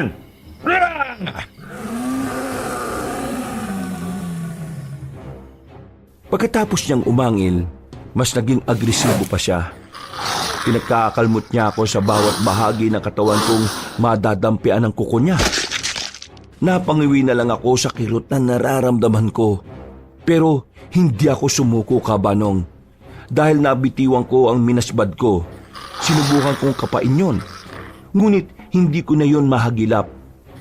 Ilang beses ko pa siyang tinulak para makalis ako sa ganoong posisyon. At dulot ng aking ginawa, nagawa kong punitin ang damit niya. Ang kwintas na yan. Yan din na ipinakita sa akin ni Tiyo Mauro. Huwag mong sabihin na ikaw ang pumatay sa anak nila ni Tia. Sinong Mauro? Yung manunugis? Gumanti lang ako sa kanila dahil sa ginawa nila sa ama ko. Ngayon, kapag napatay kita, magiging lamang na ako. Mapatay mo man ako, pero alam kong papatayin ka din nila, Tiyo. Ikaw na mismo nagukay ng sarili mong libingan dahil sa pagpunta mo rito. Napaangil siya. Sa hindi ko inaasahan, sinakal niya ako saka napatayo siya. Napalingon ako kina Tiyo at nang makita kong nakatitig sila sa aking direksyon, napasigaw ako para humingi ng tulong sa kanila. Patakbo naman lumapit sina Tiyo at Tia sa amin. Bago pa man sila tuluyang makalapit, ibinalibag ako ng aswang at tumama ang katawan ko sa malaking puno. Naaninag ko ang minasbad ko, kaya kahit masakit ang likod ko, sinikap kong makatayo para makuha yon. Nang makita kong sinugod ni na Tiyo Mauro ang aswang, sinikap ko ang makatayo para makalapit sa kanila. Anong pakay mo sa bata? Bakit gusto niyo siyang kunin? Ang kampilan. Ibigay niyo sa akin ang bagay na yon.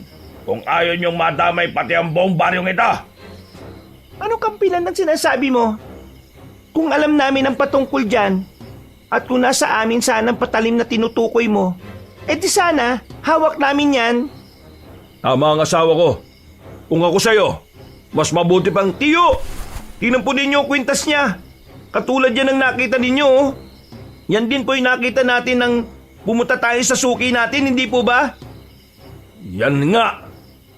Walang yakang aswang ka. Ikaw ang pumatay sa anak namin. Magbabayad ka!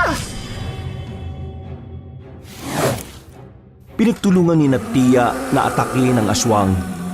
Dahil masyado pang masakit ang katawan ko, nanood na lang muna ako sa kanila. Hindi rin ako nakaramdam ng kaba para sa kanila.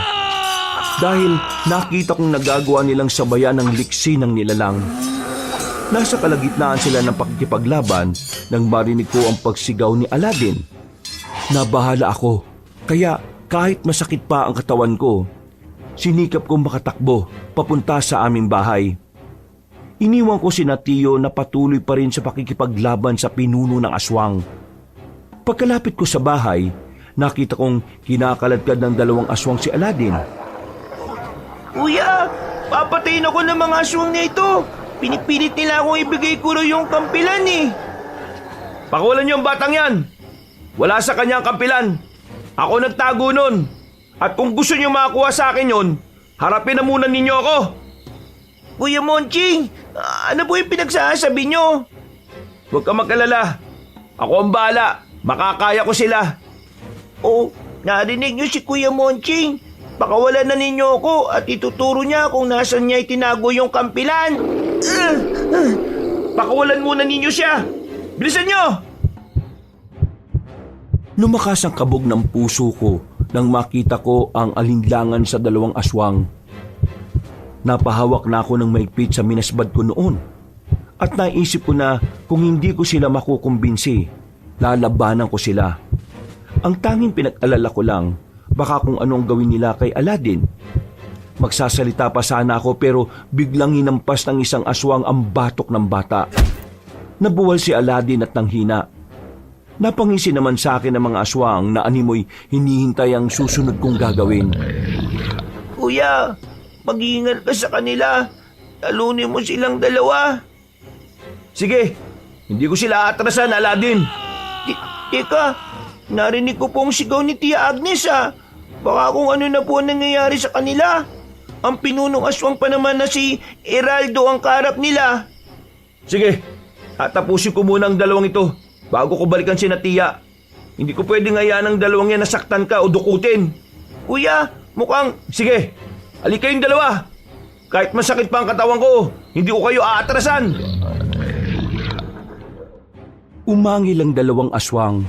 Alam ko na ang susunod na mangyayari. Kaya inihanda ko ang hawak kong minasbad. Sa isang pagkisap ng mga mata ko, sabay silang umatake sa akin.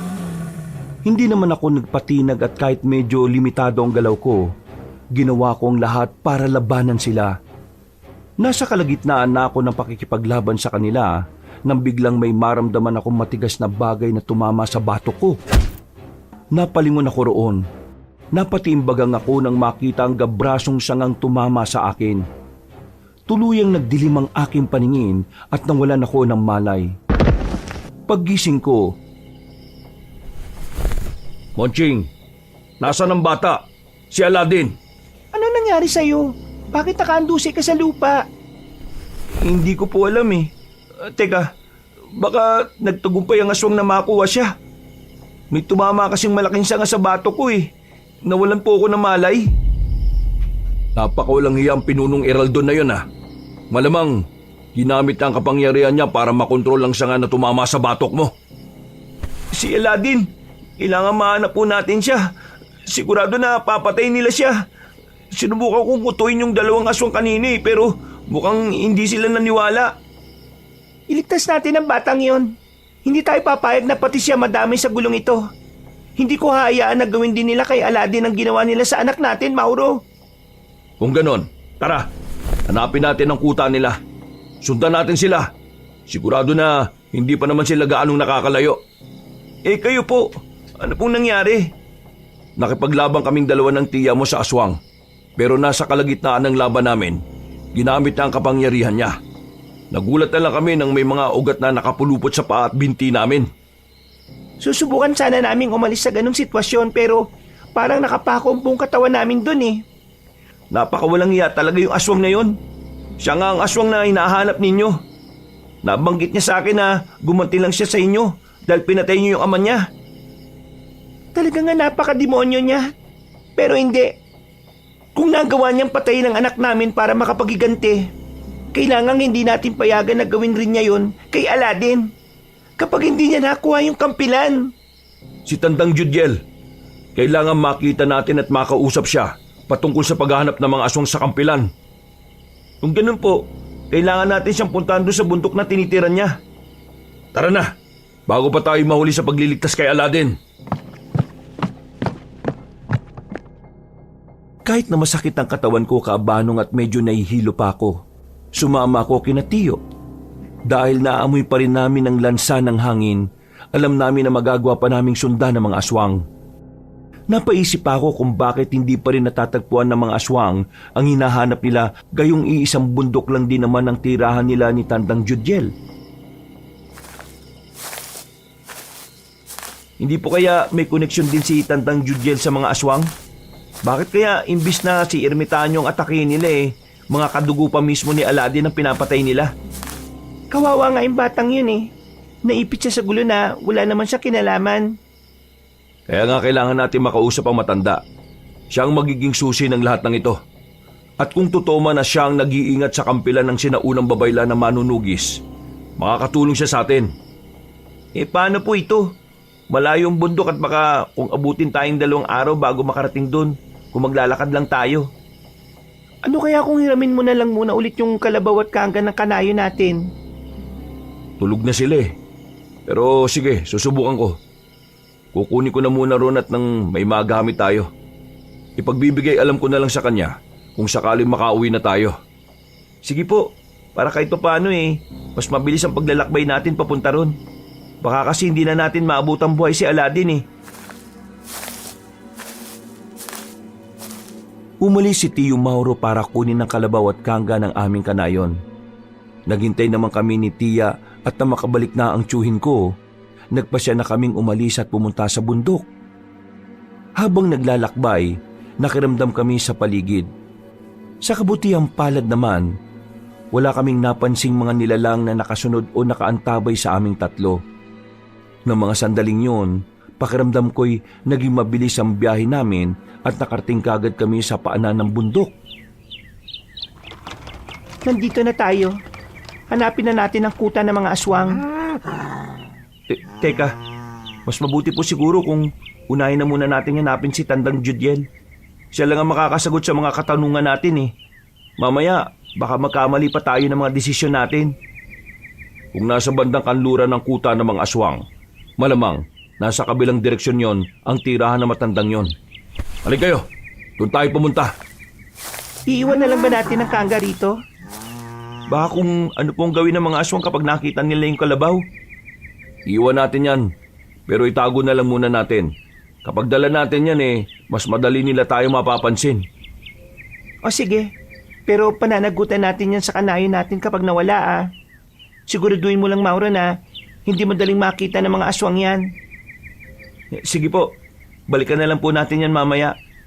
Hanapin na lang po natin si Tandang Judiel.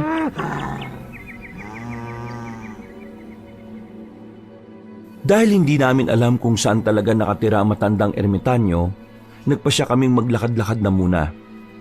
Naging maingat lang kami sa mga galawan namin.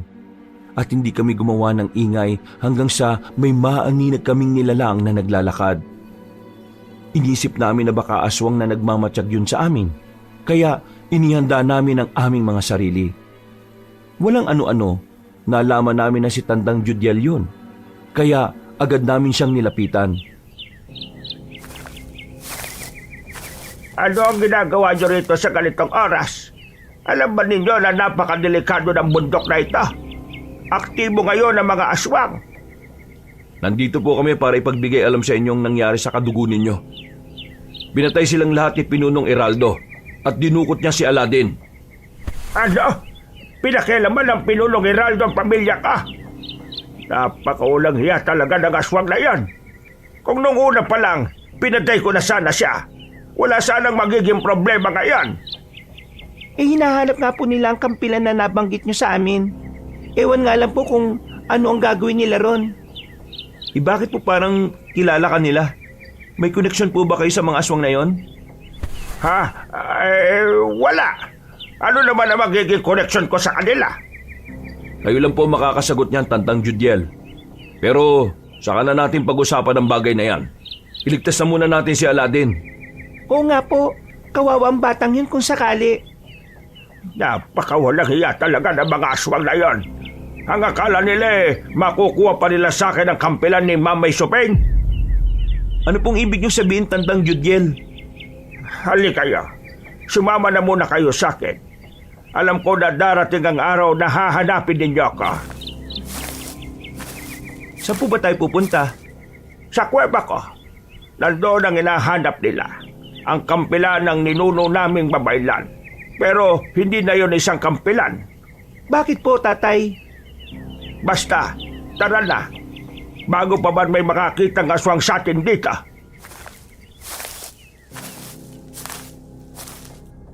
Napatango na lang kami kay Tatang Judiel at sumama na sa kanya. Makaraan ng ilang minutong paglalakad, nakarating kami sa tapat ng kuweba niya. Napamangha pa ako dahil kung tutuusin, madali lang namin palang matutuntun yon. Pinapasok niya kami at nang nandun na kami sa loob, meron siyang kinuha saka ipinakita sa amin. May sulo naman sa loob, kaya kahit papaano'y nakita namin ang naturang mga bagay. Ito ang hinahanap nila. Teka, hindi naman po yung kampilan Oo nga po, saka isa pa po, Tandang Judiel, malaki ba ang kampilan na yun para makagawa kayo ng 3 patalim, 2 sansibar at 1 punyal? Hindi rin naman. Pero may inihalo ko ritong kakaibang metal na siyang magbibigay ng karagdagang kapangyarihan sa mga patalim na ito. Ano naman po metal na nilagay niyong inihalo ninyo, Tandang Judiel? Hindi na mahalaga ang bagay na yan. Basta gamitin nyo ito para kalabanin ng aswang na si Eraldo. Kailangan mapatay nyo ang baratungaw na yon. Kayo mag-asawa. Kayo ang humawak ng sansibar. Itong punyal naman ay sa'yo ko ito ibibigay, binata. Salamat po, Tandang Judiel. Ingatan ko po ito at gagamitin laban sa mga aswang.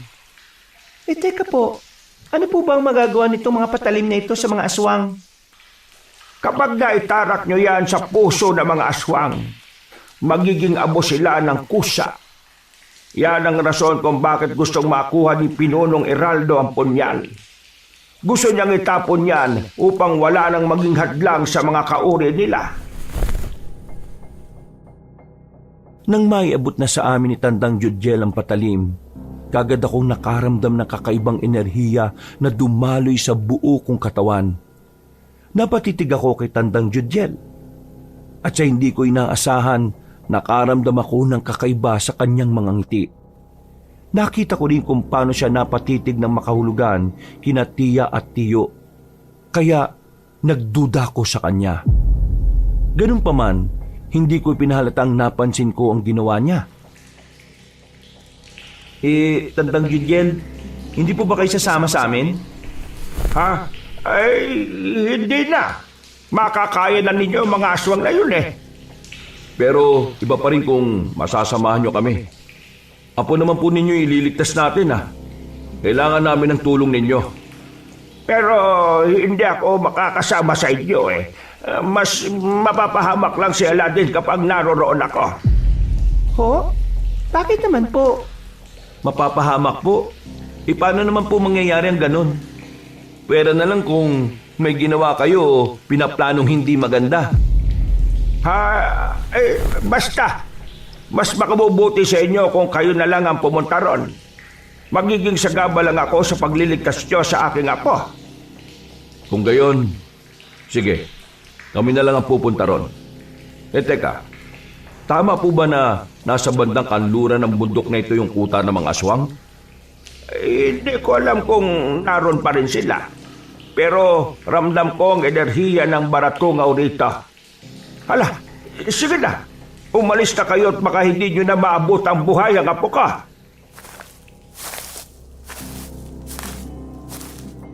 Umalis kami sa kuweba ng matandang ermitanyo. Saktong pagkalabas namin, may narinig kaming sigaw ng isang bata na humihingi ng saklolo. Agad kong sinabi kina Tiyo na boses yun ni Aladdin, kaya tinuntun namin ang bahaging kanluran ng bundok. Matatalim ang mga bato roon, kaya nahirapan kaming 3 sa pagbaybay ng makitid na daan. Naging maingat ako sa paglalakad habang nakasunod kina Tiyo at Tia. Ilang sandali pa, may nakita kong liwanag ng sulo sa hindi kalayuan. Itinuro ko yung kina Tiyo Mauro, kaya nagkasundo kaming alamin kung ano ang naroroon. Mukhang yan ay hinahanap natin Sigurado ako na diyan din nila dinala si Aladdin. Oo nga po, Tiyo. Teka, boses yun ni Aladdin Sumisigaw siya at humingi ng tulong. Siya nga yun. Ano kaya ginagawa ng mga aswang sa kanya? Teka, at ano naman kaya ang dahilan ni Tandang Judiel para hindi siya sumama sa atin? Malalaman din natin yan. Sa ngayon, iligtas na muna natin si Aladdin at pagigantihan ng aswang na pumatay sa anak natin. Kaya na. Huwag lang tayo magpapalata kagad. Matalas ang pandaman ng mga yan.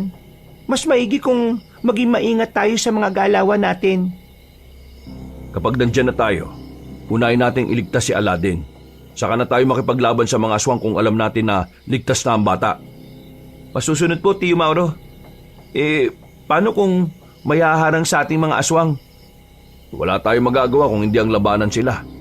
Basta, si Aladdin ang prioridad natin. Sige po, Tiyo. Kahit na ano pong mangyari, nasa likod po ninyo ako mag-asawa. Maraming salamat, Monching. Nagpatuloy kami sa paglalakad hanggang sa makalapit kami ng husto roon. Doon ka na rin nakumpirma na kuta ng mga aswang ang nakita namin. Narinig din namin ang mga sigaw at iyak ni Aladdin na nagmamakaawang pakawalan siya. Palihim kaming pumasok sa kuta nila at inalam kung ano ang ginagawa ng mga aswang doon. Napailing na lang ako at agad na napaturo sa bandang dulo nang makita kong meron silang pinagsasaluhan. Mukhang kalabaw po yun ah. Ang mga walang iya. Teka, hindi ba yan ang kalabaw na hinira mo sa kanayo natin, Mauro? Tingnan mo nga na maigi. Nako, yan nga. Napakademonyo nila. Paano na ngayon yan? Anong idadahilan natin?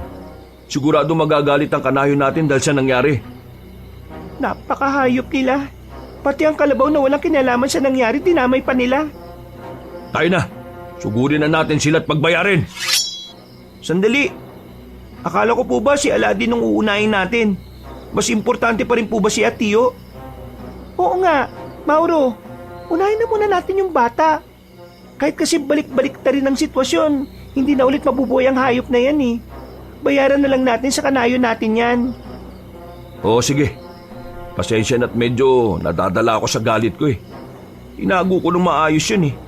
Tinago ko ng mabuti para hindi makita tapos yan na makikita natin. O sige, tara na. Hanapin natin kung saan nila kinulong si Aladdin. Habang abala ang mga aswang sa pagkain, umikot kami sa kanilang kuta para hanapin ang batang bihag nila. Habang nasa ganong sitwasyon kami, may narinig akong mga ingay. Napalingon ako at napalunok ng laway nang makitang may iba pang aswang na dumating doon. Naisip kong marami ang mga nilalang na pwede naming makalaban. Kaya kinailangan naming maging maingat at mailigtas kagad si Aladdin.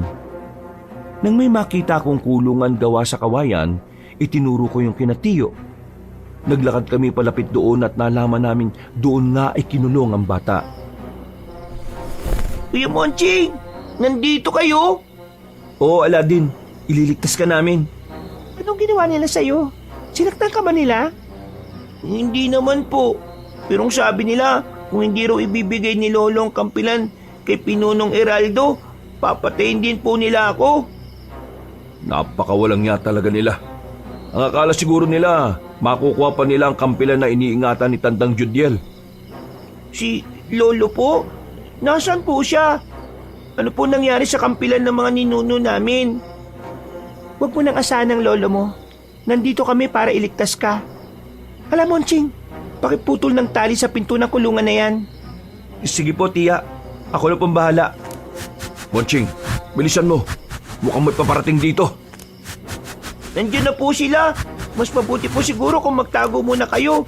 Kasama rin po ng mga aswang si Pinunong Eraldo eh. Tama si Aladdin. Magtago na muna tayo. Kailangan hindi nila mahalata ang presensya natin dito. Kahit saan tayo magtago, mapapansin din nila ang ibang samyo ng paligid. Pero sige, kahit pa malaman nilang may ibang tao rito, basta hindi nila malaman ang pagtataguan natin. Hindi pa rin naman mabubulilyaso ang plano natin.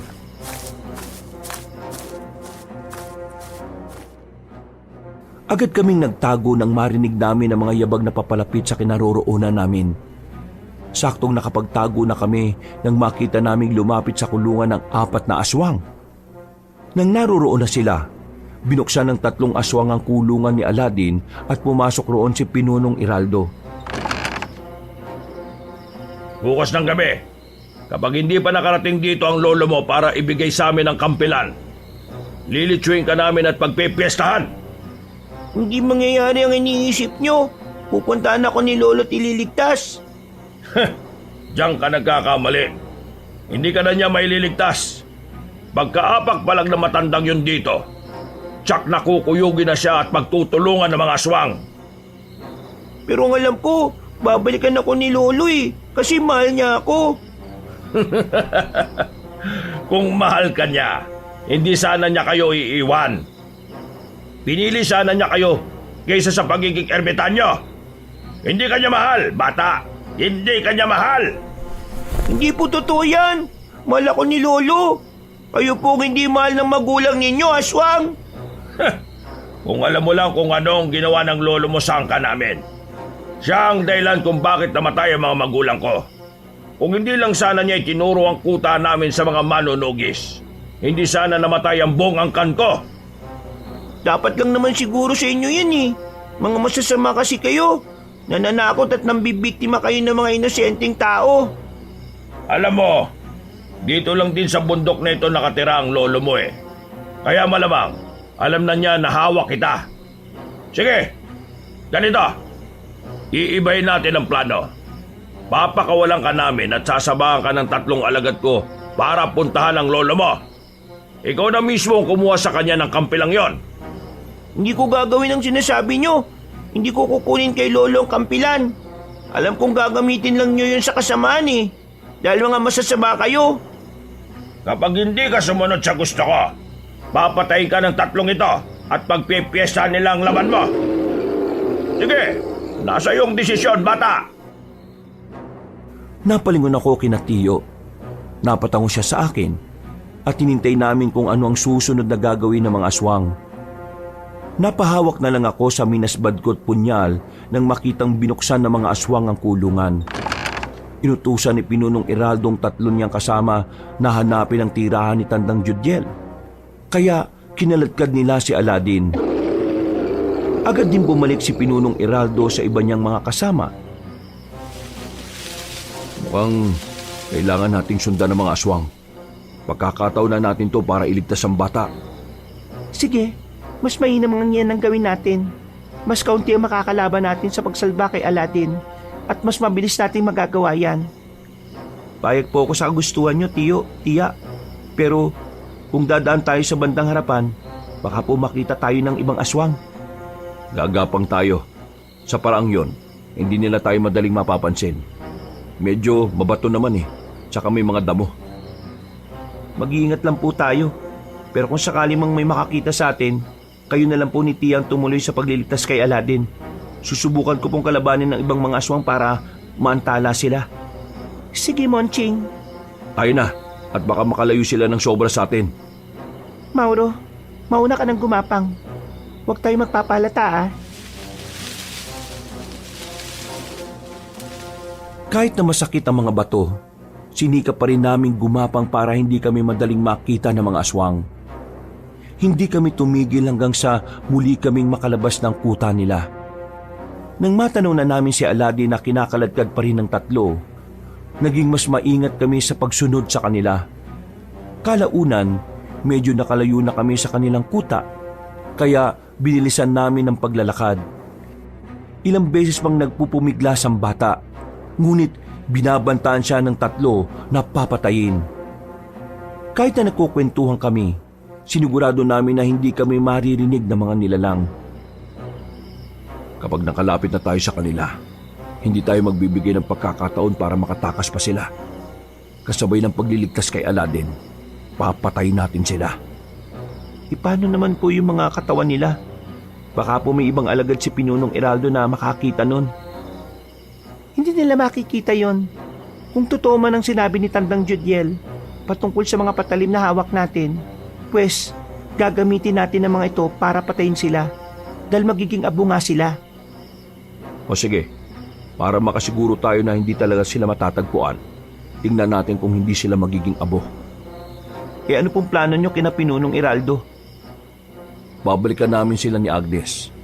Igaganti namin ang anak namin at nang magkamit din kami ng hustisya. Gusto ko po sanang sumama sa... Wag na. Madadamay ka lang. Ang mas mabuting gawin mo, umuwi na kayo ni Aladdin. Kung darating man ang susunod na paglubog ng araw at hindi pa kami nakauwi, alam na ninyo kung ano nangyari sa amin. Hindi po. Hindi ko po kayo pababayaan. Tutulungan ko po kayo para maubos ang mga aswang na yun. Pero baka kung ano na mangyari sa inyo. Hindi ka pa masyadong sanay sa pakikipaglaban sa mga aswang, Monching. Opo, tama po kayo. Pero hindi naman po ibig sabihin nun hindi ko nakaya. Nakaya ko nga po nung una silang lumusob, di ba?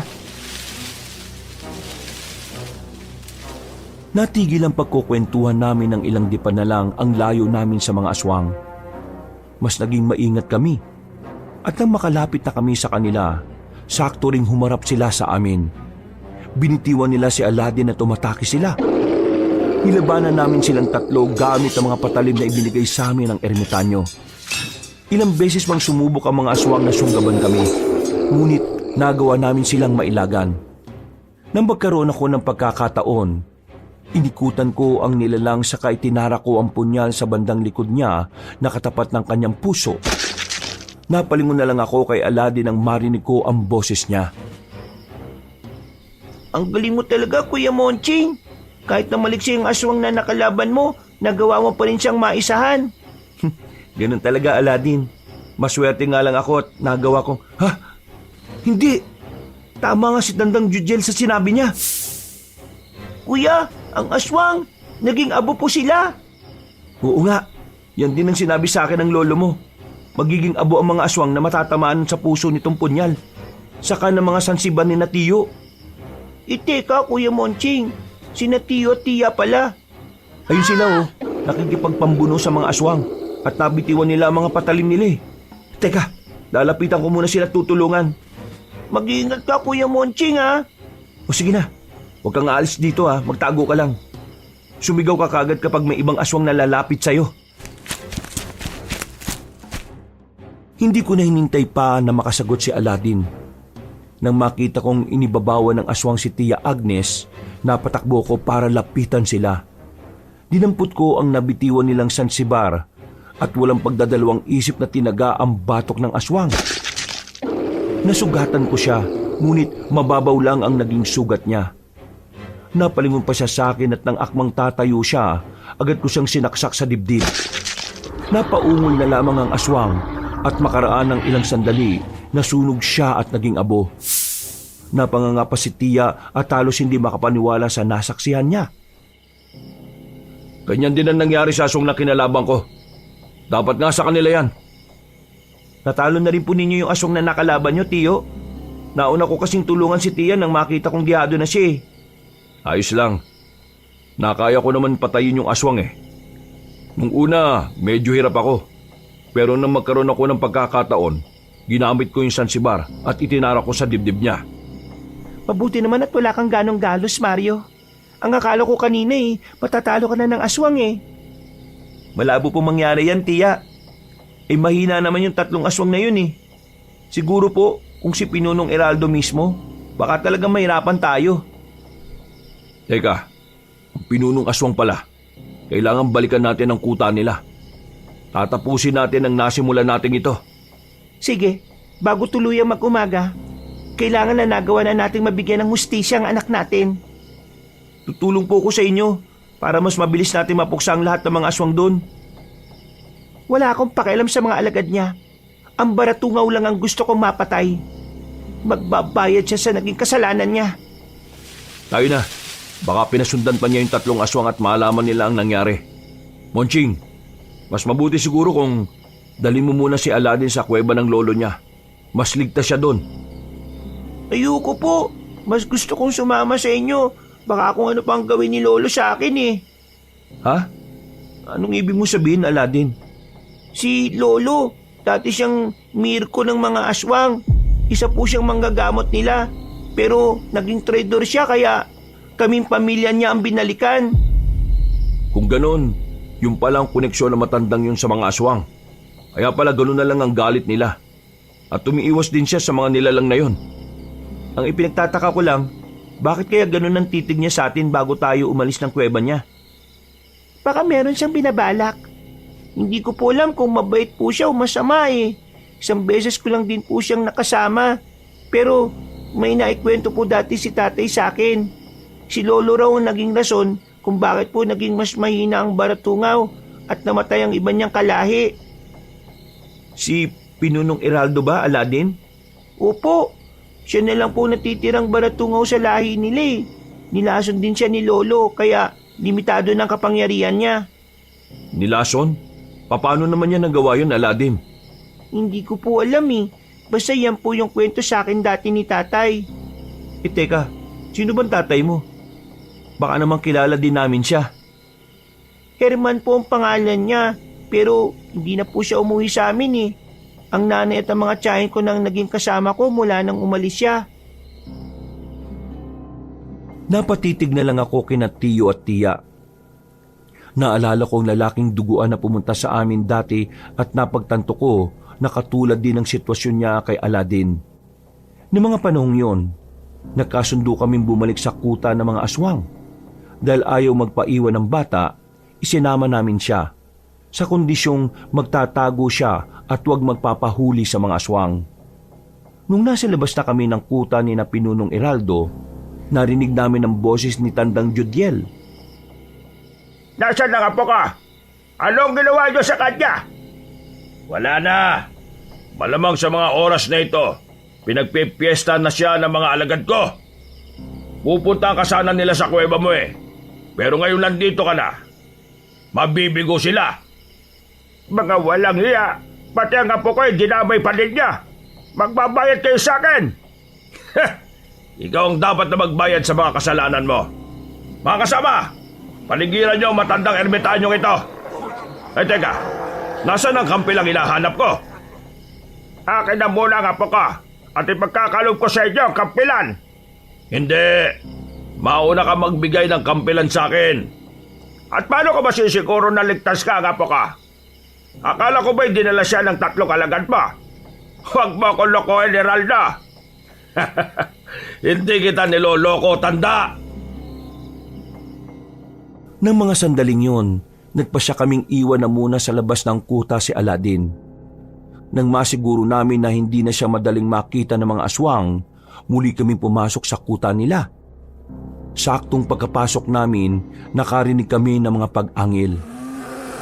Napahawak na lang ako sa minasbad at punyal ko nang makitang nakikipaglaban na ang matandang ermitanyo sa mga aswang. Hindi ko rin napigilan ang pagkamangha ko sa kakaibang kakayahan sa pakikipaglaban ni Tandang Judiel. Tulungan natin si Tandang Judiel. Kahit pa na hindi natin alam ang totoo niyang pakay sa atin. Sige Mauro, ang kalaban ng ating kalaban ay kaibigan natin. Tara na po, mukhang lugi na si Tandang Judiel eh. Mas marami sila. Kung kailangan madaliin natin ang pagiganti, gawin natin. Hindi natin sila bibigyan ng pagkakataong mabuhay pa. Oo nga po, baka makapagiganti pa sila sa atin eh. Unahin na muna natin si Pinunong Eraldo. Kapag napilayan na ang mga aswang na yan, magiging mahina sila at mas madali silang matatalo. Ayun po si Pinunong Eraldo oh. Nakatayo siya sa bandang dulo habang pinapanood ang mga alagad niya at si Tandang Judiel. Tara, pagtulungan natin siya. Mabilis kaming lumapit sa baratungaw, ngunit nang ilang dipa na lang ang layo namin sa kanila, napalingon siya sa amin. Agad niyang inutusan ng iba niyang kasama na salubungin kami at patayin. Nabahala ko noon, pero nang makita kong kampante si Tio Mauro, iwinaglit ko ang pangamba sa isipan ko. Nilabanan namin ang mga aswang na umatake sa amin hanggang sa isa-isa na naming napatumba mga yon. Naibaling ko na lang ang pansin ko kay Pinunong Eraldo nang marinig ko ang angil niya. Doon ko nalaman na nakikipagpambuno sila sa isa't isa ni Tandang Judiel habang nagbabangayan. Hindi mo na makukuha pa ang kampilan kahit na anong gawin ba? At paano mo naman nasisiguro ang bagay na yan? Kapag mapasa akin na ang kampilan, tutunawin ko yon. Hindi ang patalim na yon ang hahadlang sa mga plano ko. Nakakatawa ka, Eraldo. Hindi mo na makukuha ang kampilan dahil winasa ko na yan. Anong ibig mong sabihin? Malalaman mo na lang yon kapag malapit ka ng lagutan ng hininga baratungaw.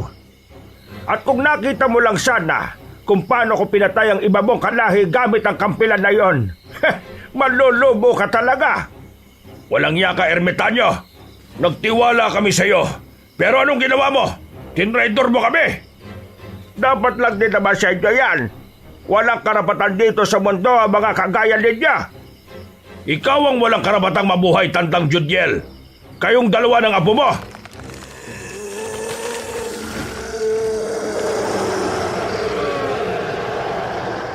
Sa hindi namin inaasahan, mas naging agresibo si Pinunong Eraldo. Kahit na nasa ilalim siya ni Tandang Judiel, nagawa niyang sakali ng ermitanyo, saka ibinalibag. Tumilapon ang lolo ni Aladin. At bago pa man makabangon ng aswang, nilapitan na siya ni na Tio Mauro at Tia Agnes. Nilabanan nila yon. Pero nang makita ko na medyo alanganin silang dalawa, nagpasya akong tulungan sila. Nasa ganung kalagayan kami na makarinig ako ng ingay ng mga batong nag-uumpugan. Agad akong napalingon at nakita ko ang ilang bato na nakalutang sa ere. Napasigaw ako at agad na napailag. Uminag din si Natia at napatawa na lang si Pinunong Eraldo dahil doon. Nakalimutan yata ninyo na isa akong baratungaw. Kahit papano, may natitira pa akong kakayahan. Ang magpagalaw ng mga bagay na makikita sa kalikasan. Wala kaming pakialam sa kakayahan mo. Nandito kami para pagbayarin ka sa ginawa mong kasalanan sa amin. Kahit na hindi sapat ang buhay mo, siguro kahit papano mabibigyan namin ng hustisya ang pagkamatay ng anak namin. At ano? Baliwala na lang din ang ginawa niyo sa ama ko? Hindi ko rin kayo mapapatawad. Napaangil si Pinunong Eraldo at agad na umatake sa amin. Dahil dito, mas pinag-igihan namin ang pakikipaglaban hanggang sa magawa namin siyang maibuwal sa lupa. Noong mga panahong yon, napansin kong may mga bato ulit na gumagalaw. Kaya binalaan ko si Tio Mauro. Hindi naman siya natinag at nang magkaroon siya ng pagkakataon, itinarak niya ang kanyang sansibar sa dibdib ng nilalang. Napangisip pa si Pinunong Eraldo at animoy natutuwa pa sa nangyayari. Anong akala mo? Magagawa mo akong patayin dahil lang sa isang sansibar na yan? Hindi! Hindi lang to isang simpleng sansibar, aswang. Malalaman mo rin maya-maya kung ano ang... Anong nangyayari? Sobrang init ng katawan ko. Parang nasusunog ako. Dapat lang talagang masunog ka dahil isa kang demonyo. Ang nababagay sa'yo, maging abo. Pinibiro ko lang kayo. Anong akala nyo sa kagaya ko? Mahina? Ano naman ang ibig sabihin ng sansibar na yan? Ni hindi nga niya naabot ang puso ko eh. Ngayon, ako naman. Agnes, Monching, akin ang patalim ninyo. Tingnan natin kung hanggang saan ang itatawa nito. Pagkabot namin ng patalim namin, sinubukan pang makapalag ni Pinunong Eraldo. Subalit, bago pa man siya makakawala sa ganoong posisyon, nagawang maitarak ni Tio ang dalawang sansibar at ang punyal sa dibdib ng aswang. Napaungol naman ang Pinunong Aswang at nakita kong umuusok ang katawan ng nilalang. O ano? Ano ngayon na masasabi mo? Para sa kaalaman mo, aswang, ang dalawang sansibar na yan at ang punyal ay mula mismo sa kampilan ng ninuno ni Tandang Judiel. Pagbabayaran yung ginawa nyo ito sa akin, hindi ako papayag na... Ganti namin yan sa mga kasalanan ginawa mo. Ngayon, mas magiging payapa ng kanayunan. Dahil wala ng aswang na kagaya mo, Pinunong Eraldo. Anong nangyayari? Bakit sobrang... Hindi na naipagpatuloy ni Pinunong Eraldo ang sasabihin niya nang kumapalang usok na mula sa katawan niya. Napatras kaming tatlo at saktong nakailang hakbang na kami. Nakita namin kung paanong nasunog ang katawan ng nilalang sa maikling panahon. Naging abo yun. Ilang segundo pa akong napatulala roon at hindi makapaniwala sa nasaksihan ko. Ngayon, wala nang Pinunong Aswang. Mas magiging payapa na ang kanayunan. Makakabalik na rin tayo sa simple at karaniwang buhay natin sa pagtitinda ng pinya. Teka po, si Tandang Judiel po pala. Hindi pa rin po siya nakakabangon hanggang ngayon. Ayun siya. Halika kayo. Lapitan natin siya at alalayan. Tayo na po. Baka kasi kung ano na nangyari sa kanya Sandali. Monching, Agnes. Mauna na kayo ron. Susunugin ko lang ang mga kubo ng mga aswang dito para masiguro natin na wala na silang babalikan pa. At talaga namang wala na. Patay na ang lahat ng alagad ni Pinunong Heraldo eh.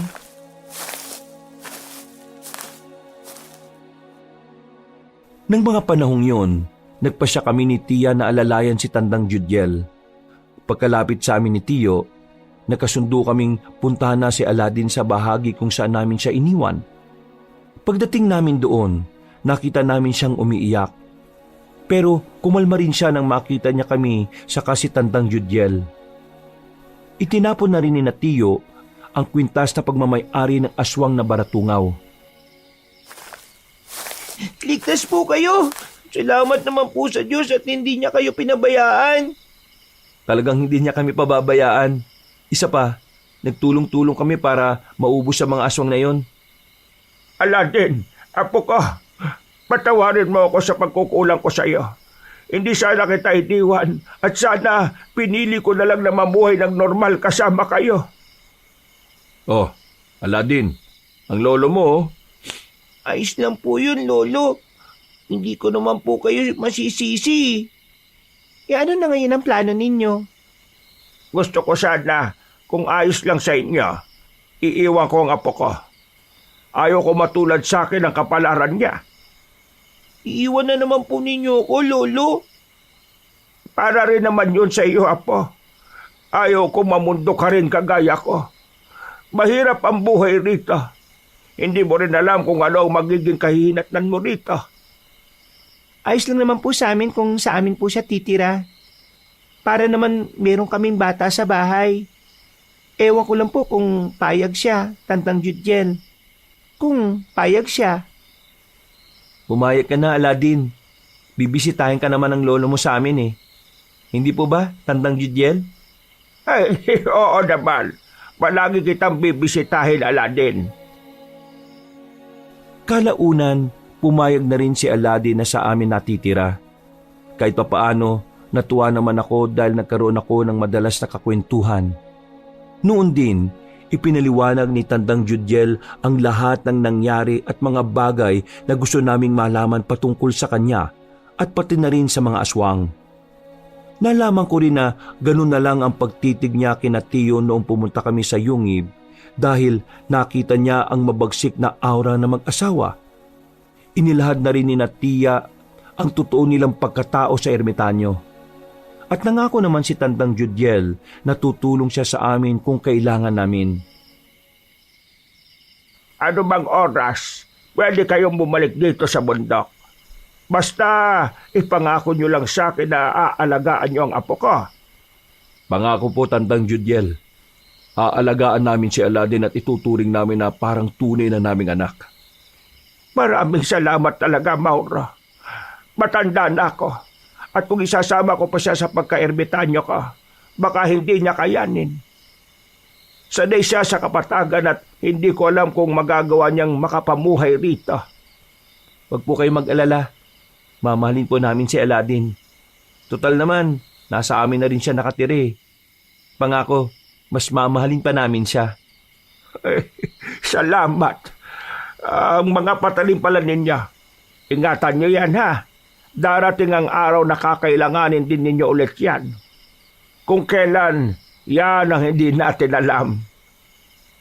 Lolo, mag-iingat po kayo rito ha. Kung may kailangan po kayo, kung nangungulila kayo sa akin, bisitahin niyo lang po ko kina Tiyo Mauro ha. Oo naman na po. Dadalaw ako sa iyo. Salamat at kahit matagal tayong nagkawalay, tinanggap mo pa rin ako at binigyan ako ng isa pang pagkakataon. Wala nga naman po, Lo. Kahit pa na ilang dekada pa tayong hindi magkita, ikaw pa rin naman ang lolo ko eh. O siya, medyo matagal pa bago mag-umaga. Mas mabuti siguro kung doon na muna kayo magpahinga sa kuweba ko. Mamaya na kayo bumaba sa bundok na ito. Sige po. Pagod din naman na po kasi kami. May pagkain po ba kayo ron, Lo? Oo naman. May mga prutas pa ako ron tsaka may natira pa akong iniho na karne ng baboy ramoron. Uy, tayo na po. Nagugutom na po kasi ako eh.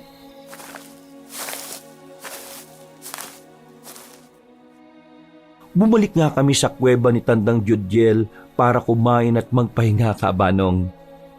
Kinabukasan, nagpaalam kaming apat kay Tandang Judjel at bumaba na kami sa bundok.